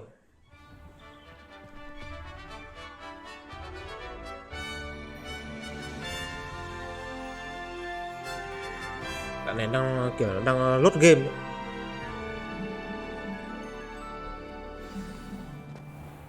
Vượt ma phép. Vẫn chưa thấy dấu hiệu crash game. As am I. Thank you, by the way. Of course. You're the only one who's ever bested me in a duel. The way I see it, I'd be wise to keep an eye on you. Speaking of Weasley, she seems to have taken quite a shine to you. Has she? That's nice to hear. I'm still surprised that a Dựa professor trên bảng would thành tích trust cấm me túc, with tuy anything. nhiên là lại có giáo viên Given my tin tưởng detention giao cho tôi việc gì đấy. Spend a lot of time in detention, do you? Thanh niên này chắc là trốn học nhiều này. Keep me well-rounded. Cái biệt. Speaking of detention, this trip to Hogsmeade might have saved me from one. Of service. Madam Scribner, the librarian, was on the hunt for me, as is often the case. Từ. Uầy. Hogsmeade đây à? Không phải. Hogsmeade, nhưng mà chắc là sẽ xa lắm đấy. Professor Weasley came to retrieve me. Có lẽ sau này phải học phép thuật bay chứ không đi bộ như này. Hoặc là cũng có thể là teleport được. Đi bộ kiểu này nó lại xa quá. So how did you manage to get on the librarian's bad side? Well, I suspect it's a matter of differing opinions. She thinks I shouldn't be allowed in the restricted section, and I, on the other hand, am inclined to disagree. Oh, just one moment. Làm gì đấy? This is an excellent spot to gather lacewing Bọ flies. cánh gân. Chúng trông rất đẹp nhưng mà nếu cậu nấu đủ lâu chúng sẽ trở thành một nguyên liệu độc dược. Đâu?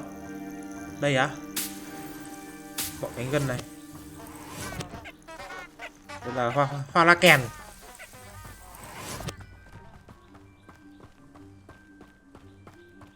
Bọ cánh gân. Chắc là phải nấu. Ồ, nhưng mà cái kho đồ của mình đâu nhỉ? À đây, kho đồ đây. Máu 255 phòng thủ không. Trang phục. Vì hiện tại là mình chỉ có bộ trang phục này thôi. Kho đồ đây. Những cái thì ok. Tức là phải nấu thì mới dùng được. Hiện tại là nó chưa cho dùng. What's going on? See for yourself. Quite a sight. Revelio. You certainly don't see that every day.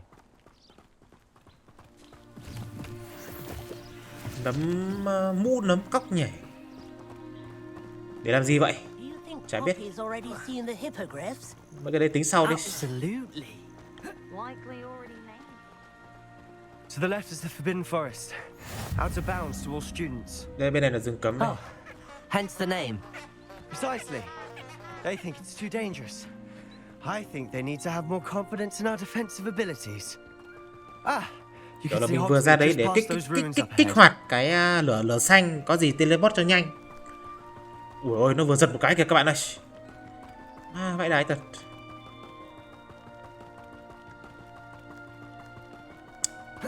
Have you had much of a chance to explore the castle? Hy vọng là sau này. It's positively enormous. Vừa nói xong nó giật tiếp các bạn. I've been there 5 years and barely scratched the surface. Khổ thân bộ PC của mình quá. Places to discover. Hy vọng là nó đừng cháy máy. You'd like to share with the class? Perhaps one day. I can't go around telling you all my secrets now. Các bạn từ từ. Có lẽ là mình nên để ở chế độ thấp hết đi. Trung bình hết đi. Không cái cao cái thấp để nó lại full medium. Full medium nhá.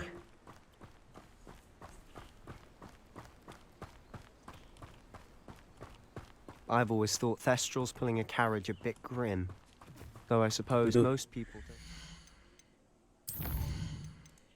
Mây. Chất lượng mây đâu? Nền trời. Để cao đi xem nào.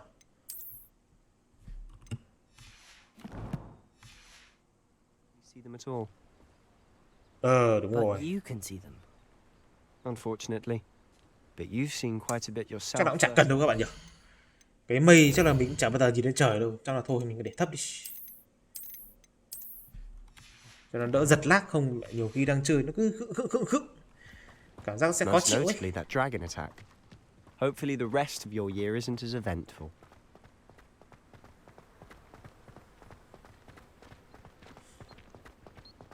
Với cả khi mà mình livestream này khi mà mình livestream không ấy, khi mà mình livestream xong mình tắt video xong mà mình edit video lại, sẽ cắt cái đoạn dư thừa đi, đâm ra là nó sẽ không được kiểu là không được đẹp. Nhưng mà khi mà đang chơi như này ấy, sẽ render video ra, đâm ra là nó sẽ bị mờ đi. Hello, Mr. Moon. Have you met Bởi vì là khi mà livestream mình để cái chế độ là CBR ở trong OBS, mình để có 8.000 kbps trên giây thôi, đâm ra là nó sẽ không được mượt. Khi mà mình quay video chơi game ấy, mình toàn để 60.000 hoặc là 70.000 kbps, đâm ra nó rất là sắc nét. Còn ở đây là mình chỉ để khoảng 8.000.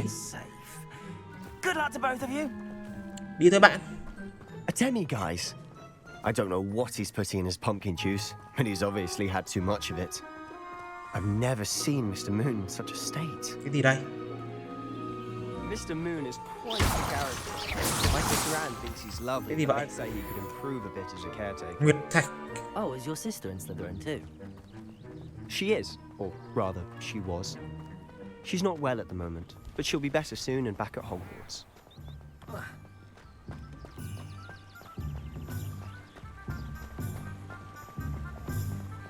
Đây, Hogwarts đây. Một ngôi làng. Con mèo. Honestly, if one could bottle the magic of this place. I don't know if it's the shops or the people, but there's just something about Hogsmeade. We all flock to it like moths to a flame. Nói chung là cái kbps hay là gọi là bitrate đi, mình gọi là bitrate cho nó nhanh. Bitrate nó cực kỳ quan trọng luôn các bạn. So how would you like to do? Ví dụ như là khi mà mình đang chơi đúng không? Rất là mượt, đồ họa rất là đẹp. Thế nhưng mà khi mà mình quay màn hình lại hoặc là mình livestream ở cái mức độ là khoảng 10.000 bitrate thì khi mà mình search video ra thì nó mở các bạn. Mở. Nếu mà quay video thì mình toàn để 60.000, 70.000 bitrate. Nếu mà livestream nếu mà để cao quá thì nó sẽ bị giật lag. Bởi vì livestream nó không giống như là quay video. Livestream mình để khoảng 8.000 bitrate là vừa. Làng Hogwarts có vô vàn các nơi tham quan, cửa hàng về những khu vực ok. Ôi dồi ôi. Bản đồ Hogwarts hiển thị các cửa hàng và những nơi thú vị. Cái bình rượu này chắc là bình kiểu là cửa hàng dược phẩm. Cái này thì chả biết là cái gì, mà thôi kệ đi. Có gì thì sẽ tìm hiểu thêm. Cửa hàng sách và giấy da. Đâu? Sách và giấy da thì là biểu tượng đây. Ở đằng sau mình. Xem nào. Nói chung là game nó sẽ hướng dẫn cho mình các thứ. Hello. nói chuyện. Pardon me, sir. I'm here for the spellcrafts Professor Weasley ordered. Matilda's student. I thought I might be Học sinh của seeing you Matilda. soon. Thì bà Matilda là ai đấy? Matilda hay là họ của bà Weasley? I take it you've had a conjuring lesson then. I'm afraid I haven't yet, sir. Ah, but you will soon enough. It is magic at its purest, creating something out of nothing. Of course, it is not without complexity, but that is where my spellcrafts come in. Stay the course, and you could soon impress even Professor Weasley. That's certainly something to aspire to, Mr. Brown. I look forward to that day. And I, too, see in it. Spellcrafts are incredibly useful for conjuring unique items like custom pieces of furniture or decoration. But I shall let Professor Weasley do the teaching. For now, let's get the spellcrafts ready. A potting table cái con muỗi nó bay con đậu vào cái màn hình của mình. I believe so, sir. Good. Nothing like being able to grow your own ingredients and brew what you want when you want. Khó chịu thực sự các bạn. Bạn chờ mình tí nhé. Let's look at what we have, shall we? Từ từ các bạn chờ mình một tí thôi. Mẹ khốn nạn. Kiểu là con muỗi nó đậu vào màn hình của mình ấy, sau đó mình đập chết nó, đâm ra là mẹ cái màn hình của mình nó bị bẩn. Cái tháo chịu được. Rồi, cái gì đây? Rồi, pháp cụ trồng cây giá không đồng thì mua luôn. Mình xin. If you're interested, feel free to take a look around at the rest of my inventory. Chưa? Ghé cửa hàng Ollivander. Ollivander là chữ O. Đây.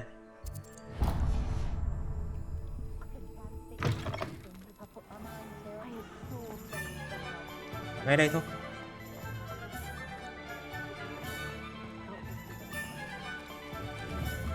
Chiu. Merlin's blooming pear, not again. I'll be right with... Ah, it's you. Just a moment, please. Hello, sir. I'm looking for a new wand. Yes. Ông này bán đũa phép à? Yes. Ngon. Chúng ta có một cái đũa phép mới này. You fifth year student, are you not? Oh, what am I saying? Of course you are. Gerbold Ollivander's the name. But of course, you'll have heard of the Ollivanders, I'm sure. Finest wand makers in the world. It's a pleasure to meet you, truly. Now, come with me. Let's find you the perfect one, shall we? No, not you. Chú cho cháu một cái đũa phép vừa to vừa đẹp, vừa dài, vừa xịn. Nhất ở cái quán này cho cháu. 10 inch rưỡi. Ngắn thế. Give this one a try. Ui xấu thế. Well, go ahead, swish. Chiu. How odd. Once more, come on, really. Nó bị lỗi rồi. Úi dồi ôi. Oh dear. Lỗi rồi. Well, this isn't a good match at all, is it? Để đũa khác đi. We'll find you something, not to worry. No, Cháu có lo đâu. Này, cho cháu 20 inch xem nào. Yes. A rare wood, 13 3/4 inches, dragon heartstring. Let's give this one a try.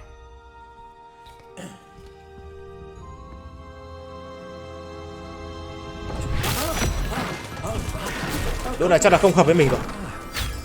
Looks like it's back to the shelf for you. Đũa thì cong queo. This is proving to be trickier than I had anticipated. How perplexing. Where are you? Perhaps you? There you are. Cái gì đây? Cho cái hộp to kia kìa. I think you might be the one. Here. Take it. Cái gì đây? Ôi thế thì mình xoắn ốc nhẹ. 13 cái gì 10 và 3/4 inch, uốn vừa, lông phượng hoàng, cây ốc chó đen. Cái gì đây? Kiểu đũa phép. Sập nhẹ, cổ điển xám, rực khứa, xoắn ốc. Thôi xoắn ốc thôi. Chia mấu, chia đốt, xoắn ốc. Curious indeed. Tự nhiên, cổ điển. Mình nghĩ là nên chọn cái này đi.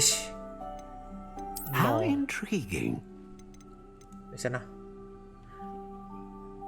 Chia đốt nâu nhạt, loại gỗ, cây hạt rẻ, cây bách, cây cơm nguội, cây sồi, gỗ thông đi, mình thích gỗ thông. 14 luôn. Mẹ, tầm này đàn hồi nhẹ, rất mềm, không gì bẻ nổi, chơi luôn tầm này. Sợi tim rồng phượng hoàng. Sợi tim rồng dùng làm lõi của đũa phép nổi tiếng của tật ma thuật rất mạnh. Ma thuật nhất quán, ma thuật kỳ diệu, tim rồng. Heartstring wand is most powerful and learns quickly. Nâu nhạt, tim rồng 14 đinh rưỡi, sợi tim là sợi tim. Không, đây là kiểu. Đây là màu. Màu này đi. Rồi, chốt đơn. Chốt đơn. Thế là mình đã có một cây đũa mới. Ôi dồi ôi. Ôi dồi ôi. Thế thì chắc là cây đũa kia là mình mượn của ông Phinh, của ông thầy Phinh.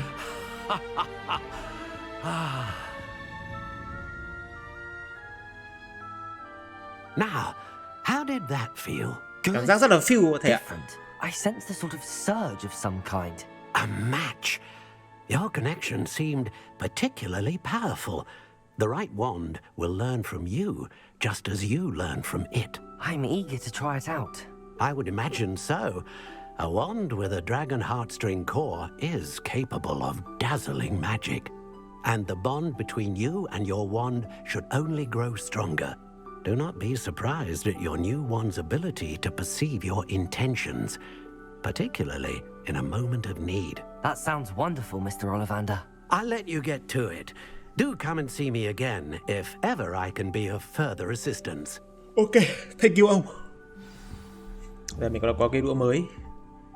Mà cảm giác nó cứ tí đéo nào. Thôi kệ đi. Cửa hàng độc dược. Nghe tên đã thấy được. Đây. Vãi cả củ cải ma thuật.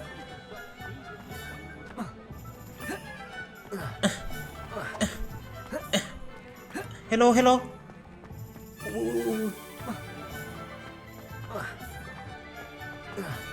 Đây rồi. Nhà kiểu đẹp vãi. Welcome to J. Pippin's Potions. Nói chuyện. Pardon me, sir. Oh, thank goodness. When I heard the bell, I thought you were Miss Lawang. Not that she deigns to come here. Though I don't believe I've seen your face here before, either. It's my first time in Hogsmeade, actually. Is it really? Well, Parry Pippin at your service. And this is J. Pippin's Potions. Potions for all ailments. You'll have read it on the sign, of course, but Grandfather always made me say it in full. How may I help you today? Professor Weasley sent me to collect some recipes. I'm new at Hogwarts. You're the student she sent me out about. I set your things aside immediately. I suspected if you're anything like I was at your age, you'd want your potion supplies. Is it not the most fascinating art of potion making? Rivals anything you can do with a wand, I've always said. Không biết có cái bình kiểu mà khi mà mình uống vào thì sức mạnh sẽ tăng lên kiểu vậy, tăng lên trong thời gian ngắn. Gọi là chơi đồ. They can heal, destroy, protect. You'll discover all of this soon enough. As it's your first time in, I should mention that it's not just potion recipes I sell. I also offer ready-made drafts for all manner of uses, and I unveil new ones from time to time. Pop in when you can so you don't miss out on anything.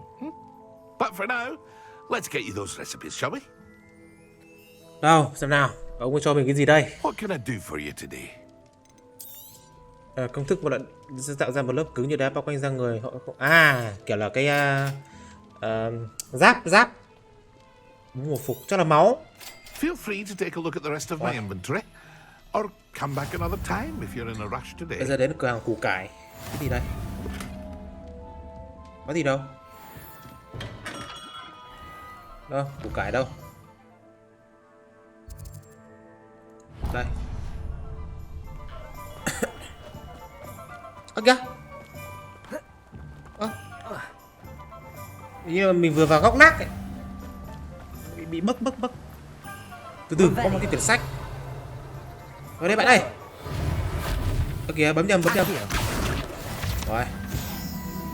Ra gì ngay. Sách nữa này. Đâu, còn quyển sách nào nữa. Láo lếu. Ô, nhìn mây này, đẹp phết. Và rõ ràng mình chỉnh độ hòa thấp. Pardon me, sir. I'm here for the seeds Professor Weasley arranged. Vào đây để lấy hạt giống, chắc là để trồng cây à? The dittany for the new 5th year. I take it that's you then. Merlin's beard. Starting Hogwarts as a 5th year. You must be positively reeling from it all. Not at all. I'm choosing to see it all as one big adventure. Well, bravo. Not everyone has the temperament to take things as they come. Name's Timothy Teasdale, by the way, and this is my shop, the Magic Neep. I keep the cart out here because I like a good chat. Can't very well be in the thick of things if I'm hidden away inside now, can I? Cái bảy màu. In addition to seeds, I have plenty of plants.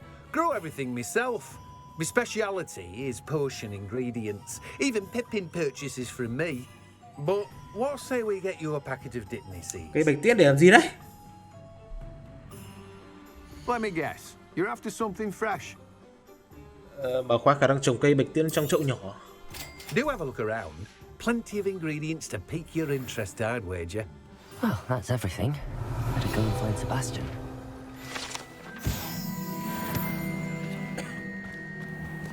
Về với Sebastian. Chỗ này là để teleport này. Cái gì đây? Tỉa. Vãi tỉa. Diêu. Để làm gì đấy? À, mài diêu. Hóa rồi. Ấy, lối này chứ. Đại lộ phía trên. Kia rồi.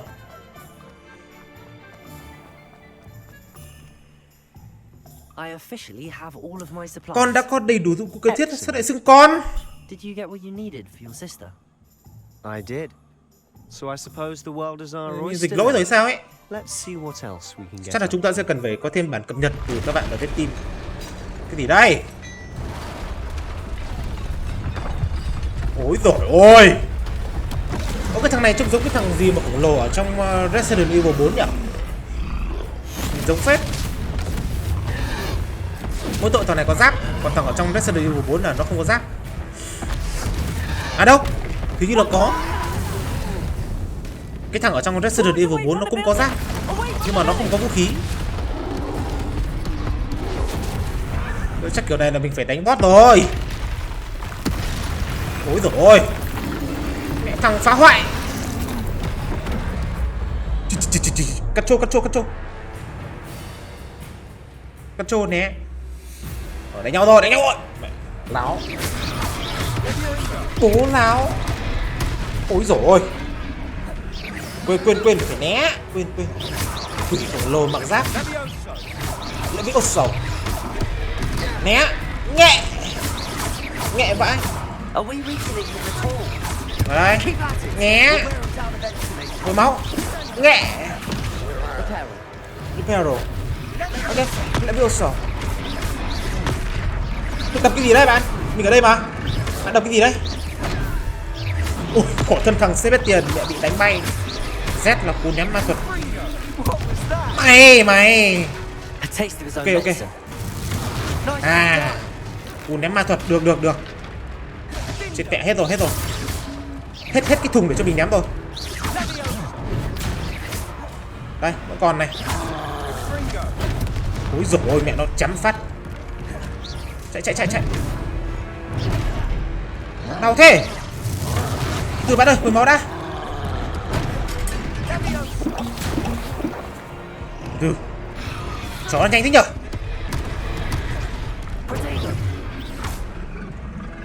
Kiểu mà mình phản ứng hơi chậm. Các bạn. 25 đam, 3 đam, cả 25 đam. Cố lên bạn ơi. Ôi giời ơi. Chưa từ rồi. Đéo được. Cút nhanh kịp. Né. Có lẽ là mình phải đợi nó đến gần rồi mình mới né. Bởi vì là cái chiêu né nó cũng có hồi chiêu mà.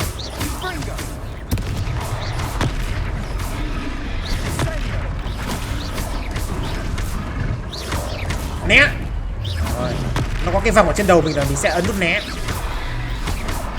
Cố lên. Úi giời. Leviosa. Nghệ. Sức mạnh cổ đại. Chết con mẹ mày đi.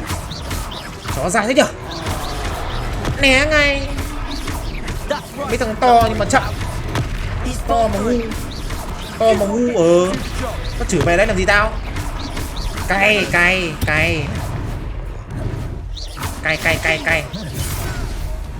Phải. Cái gì đây? Nó biết dùng phép ạ. Rồi chết mình rồi. Nè. Thằng bạn mình nó có cái chiêu gì xịn nhở? Đam này hơi yếu. Cố lên, nó sắp chết rồi. Kéo thì đam trừ có 1 thế này. Cố lên bạn ơi. Nó đánh combo.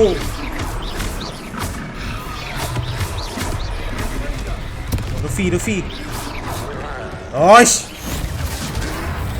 Thằng bắt con này tuổi gì? Ma thuật cổ đại. Nát xác ngay. Thằng tuổi gì? Mình trở thành anh hùng của ngôi làng ngay. A second troll. Did you two take on a fully grown troll? Đúng rồi, chính em luôn. Em vừa đánh nó. It's all a bit of a blur, to be honest. Đéo là toàn dịch cả con thế này. Beard. Are you all right? We are, and we were glad to help. Chúng em rất vui khi được trợ giúp. Help is a bit of an understatement. Nerve like that. The makings of an aura, if you ask me.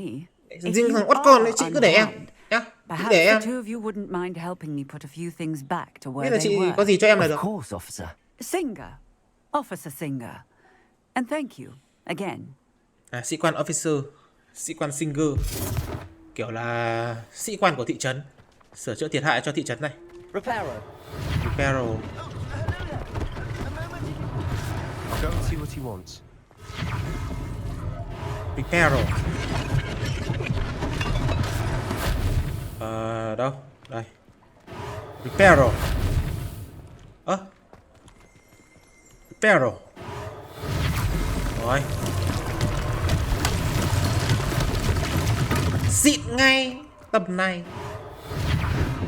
Mình trở thành người anh hùng của ngôi làng. Đấy, và khi mà lần sau mình đến làng là người ta sẽ tung hô mình siêu anh hùng, người ta sẽ cho đồ miễn phí. Đó. Người ta sẽ tôn lên, người ta sẽ tôn mình làm sư phụ. Và các em gái xinh sẽ đi theo mình. Sao?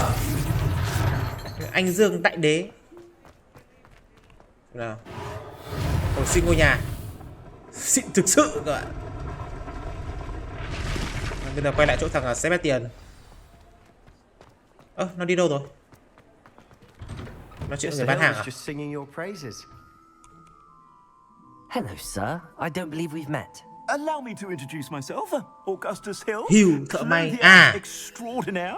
Thế nên đặt may quần áo à? Sao có quần áo mới đúng không? Not to mention your help restoring Hogsmeade to its rightful state.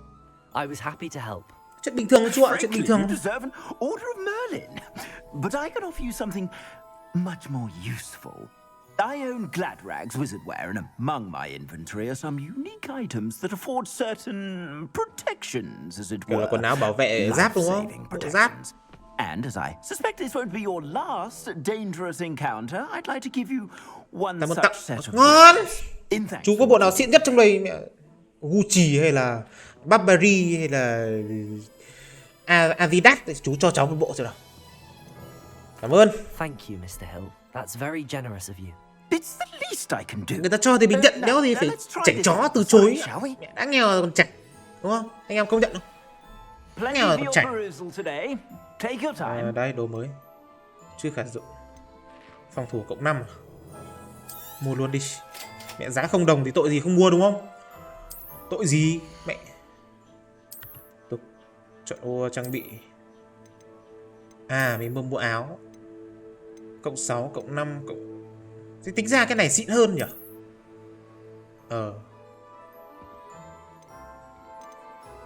500 tiền ạ. Cái đái 500 tiền mà có 7 phòng thủ thôi á. Tưởng đồ vàng là ngon. I'd say we've earned a butterbeer or two, wouldn't you? Might help me forget that I was almost pulverized by a troll. Hai thanh niên rủ nhau đi uống bia. I agree with you. Perfect.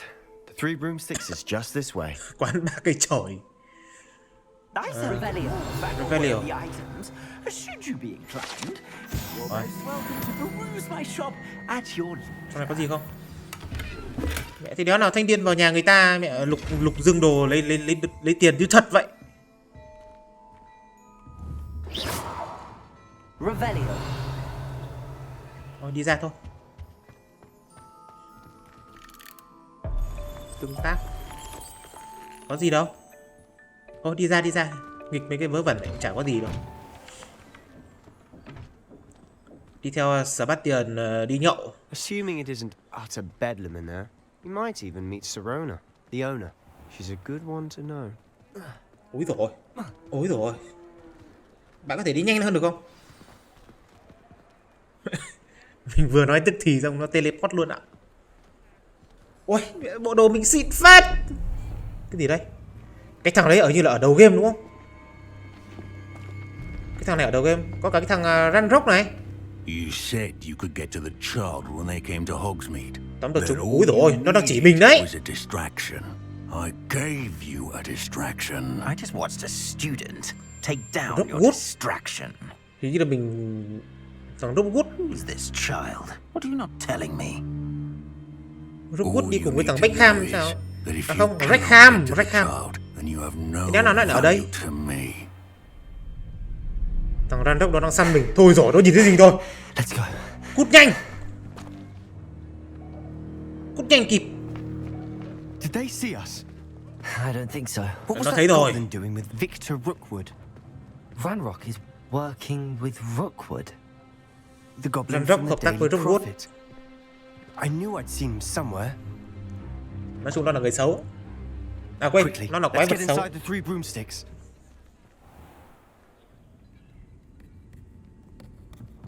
Ai, vào đây uống bia. It's a treat to see you, Lord Gok. Lại là một thằng Goblin. Thank you, Sirona. You be well. Goblin gíp lôn. Ông nhìn gì? Mà trong mặt ông đấy có vẻ phúc hậu nhỉ? What can I... Oh, there's a face I haven't seen before. What the hell? It's my first time here. Welcome. Tại sao giọng chị nó lạ vậy? Cái giọng của chị nó thế đéo nào ấy chị ạ? Heard about the attack. I shall be looking in on the other shopkeepers and residents shortly. Cái giọng của chị nó cứ thế đéo nào ấy. Thanks to this one. Nó còn kiểu là Is that right? nó mạnh mẽ, Well done. mạnh mẽ. Thanks for this. My pleasure. I will say, Quỷ khổng lồ ở Hogwarts, điều này chưa bao giờ xảy ra. That's Quỷ never khổng lồ happened gọi là before. chôn đúng không? Something's not right. Bà này bà gọi là creature chôn. we usually have to deal with. TROLL. Ôi dồi ôi, nó đuổi đến nơi rồi. Cái ra bên như nào? Lord Gok I saw leaving just now? Your clientele's not what it used to be, Sirona. Not to worry, Victor. Once the two of you leave, the caliber of my clientele will greatly improve. I wouldn't do that if I were you, Theo. Mày làm gì? No need for theatrics. Chọn I'm here for this one nào. anyway. My friend is enjoying a well-earned butterbeer. Only want a quick word. Perhaps you didn't hear me. I said, my friend is Mình busy. được bà chị bảo vệ. Rồi, thằng này mới như nào? I think you all had enough bloodshed for one day. Đánh nhau á? Phải đánh nhau á? Come the honest. Láo. The Three Broomsticks isn't what it used to be. Let's take our galleons elsewhere. Can't drink butterbeer forever. Rồi mày đừng dọa tao. Tao, mày biết tao là ai không? Tao là người chơi, hiểu không? Chết đi là tao chơi lại. Còn mày chết là mày chết luôn đấy. Mày cẩn thận với tao đấy. Đừng có bô láo. Watch your back. Rookwood and Harlow are worse than any troll you might encounter. Trolls? Ranrock and Rookwood? What are you not telling me? I promise to tell you everything. Tôi hứa là tôi sẽ kể cho cậu sau, nhưng mà bây giờ không phải lúc đâu. Rồi chúng ta nhậu đã. Nhậu đã. And on that note, I think we should head back to the Chúng ta castle. lên quay lại lâu đài. Nói chuyện với Sebastian bên ngoài quán Baki rồi. Nó có xếp game không nhỉ? Từ để mình xem nào. Cho mình xếp game không đây? Trang bị cao độ, bản đồ nhiệm vụ, thư cài đặt. Có xếp game không? À đây, lưu game. Rồi. Thôi, nói chung là hôm nay mình K1 là mình chơi đến đây thôi. Hẹn các bạn ở K2 nhé. Cảm ơn đã xem. Hẹn gặp lại anh em ở video tiếp theo. Bye bye.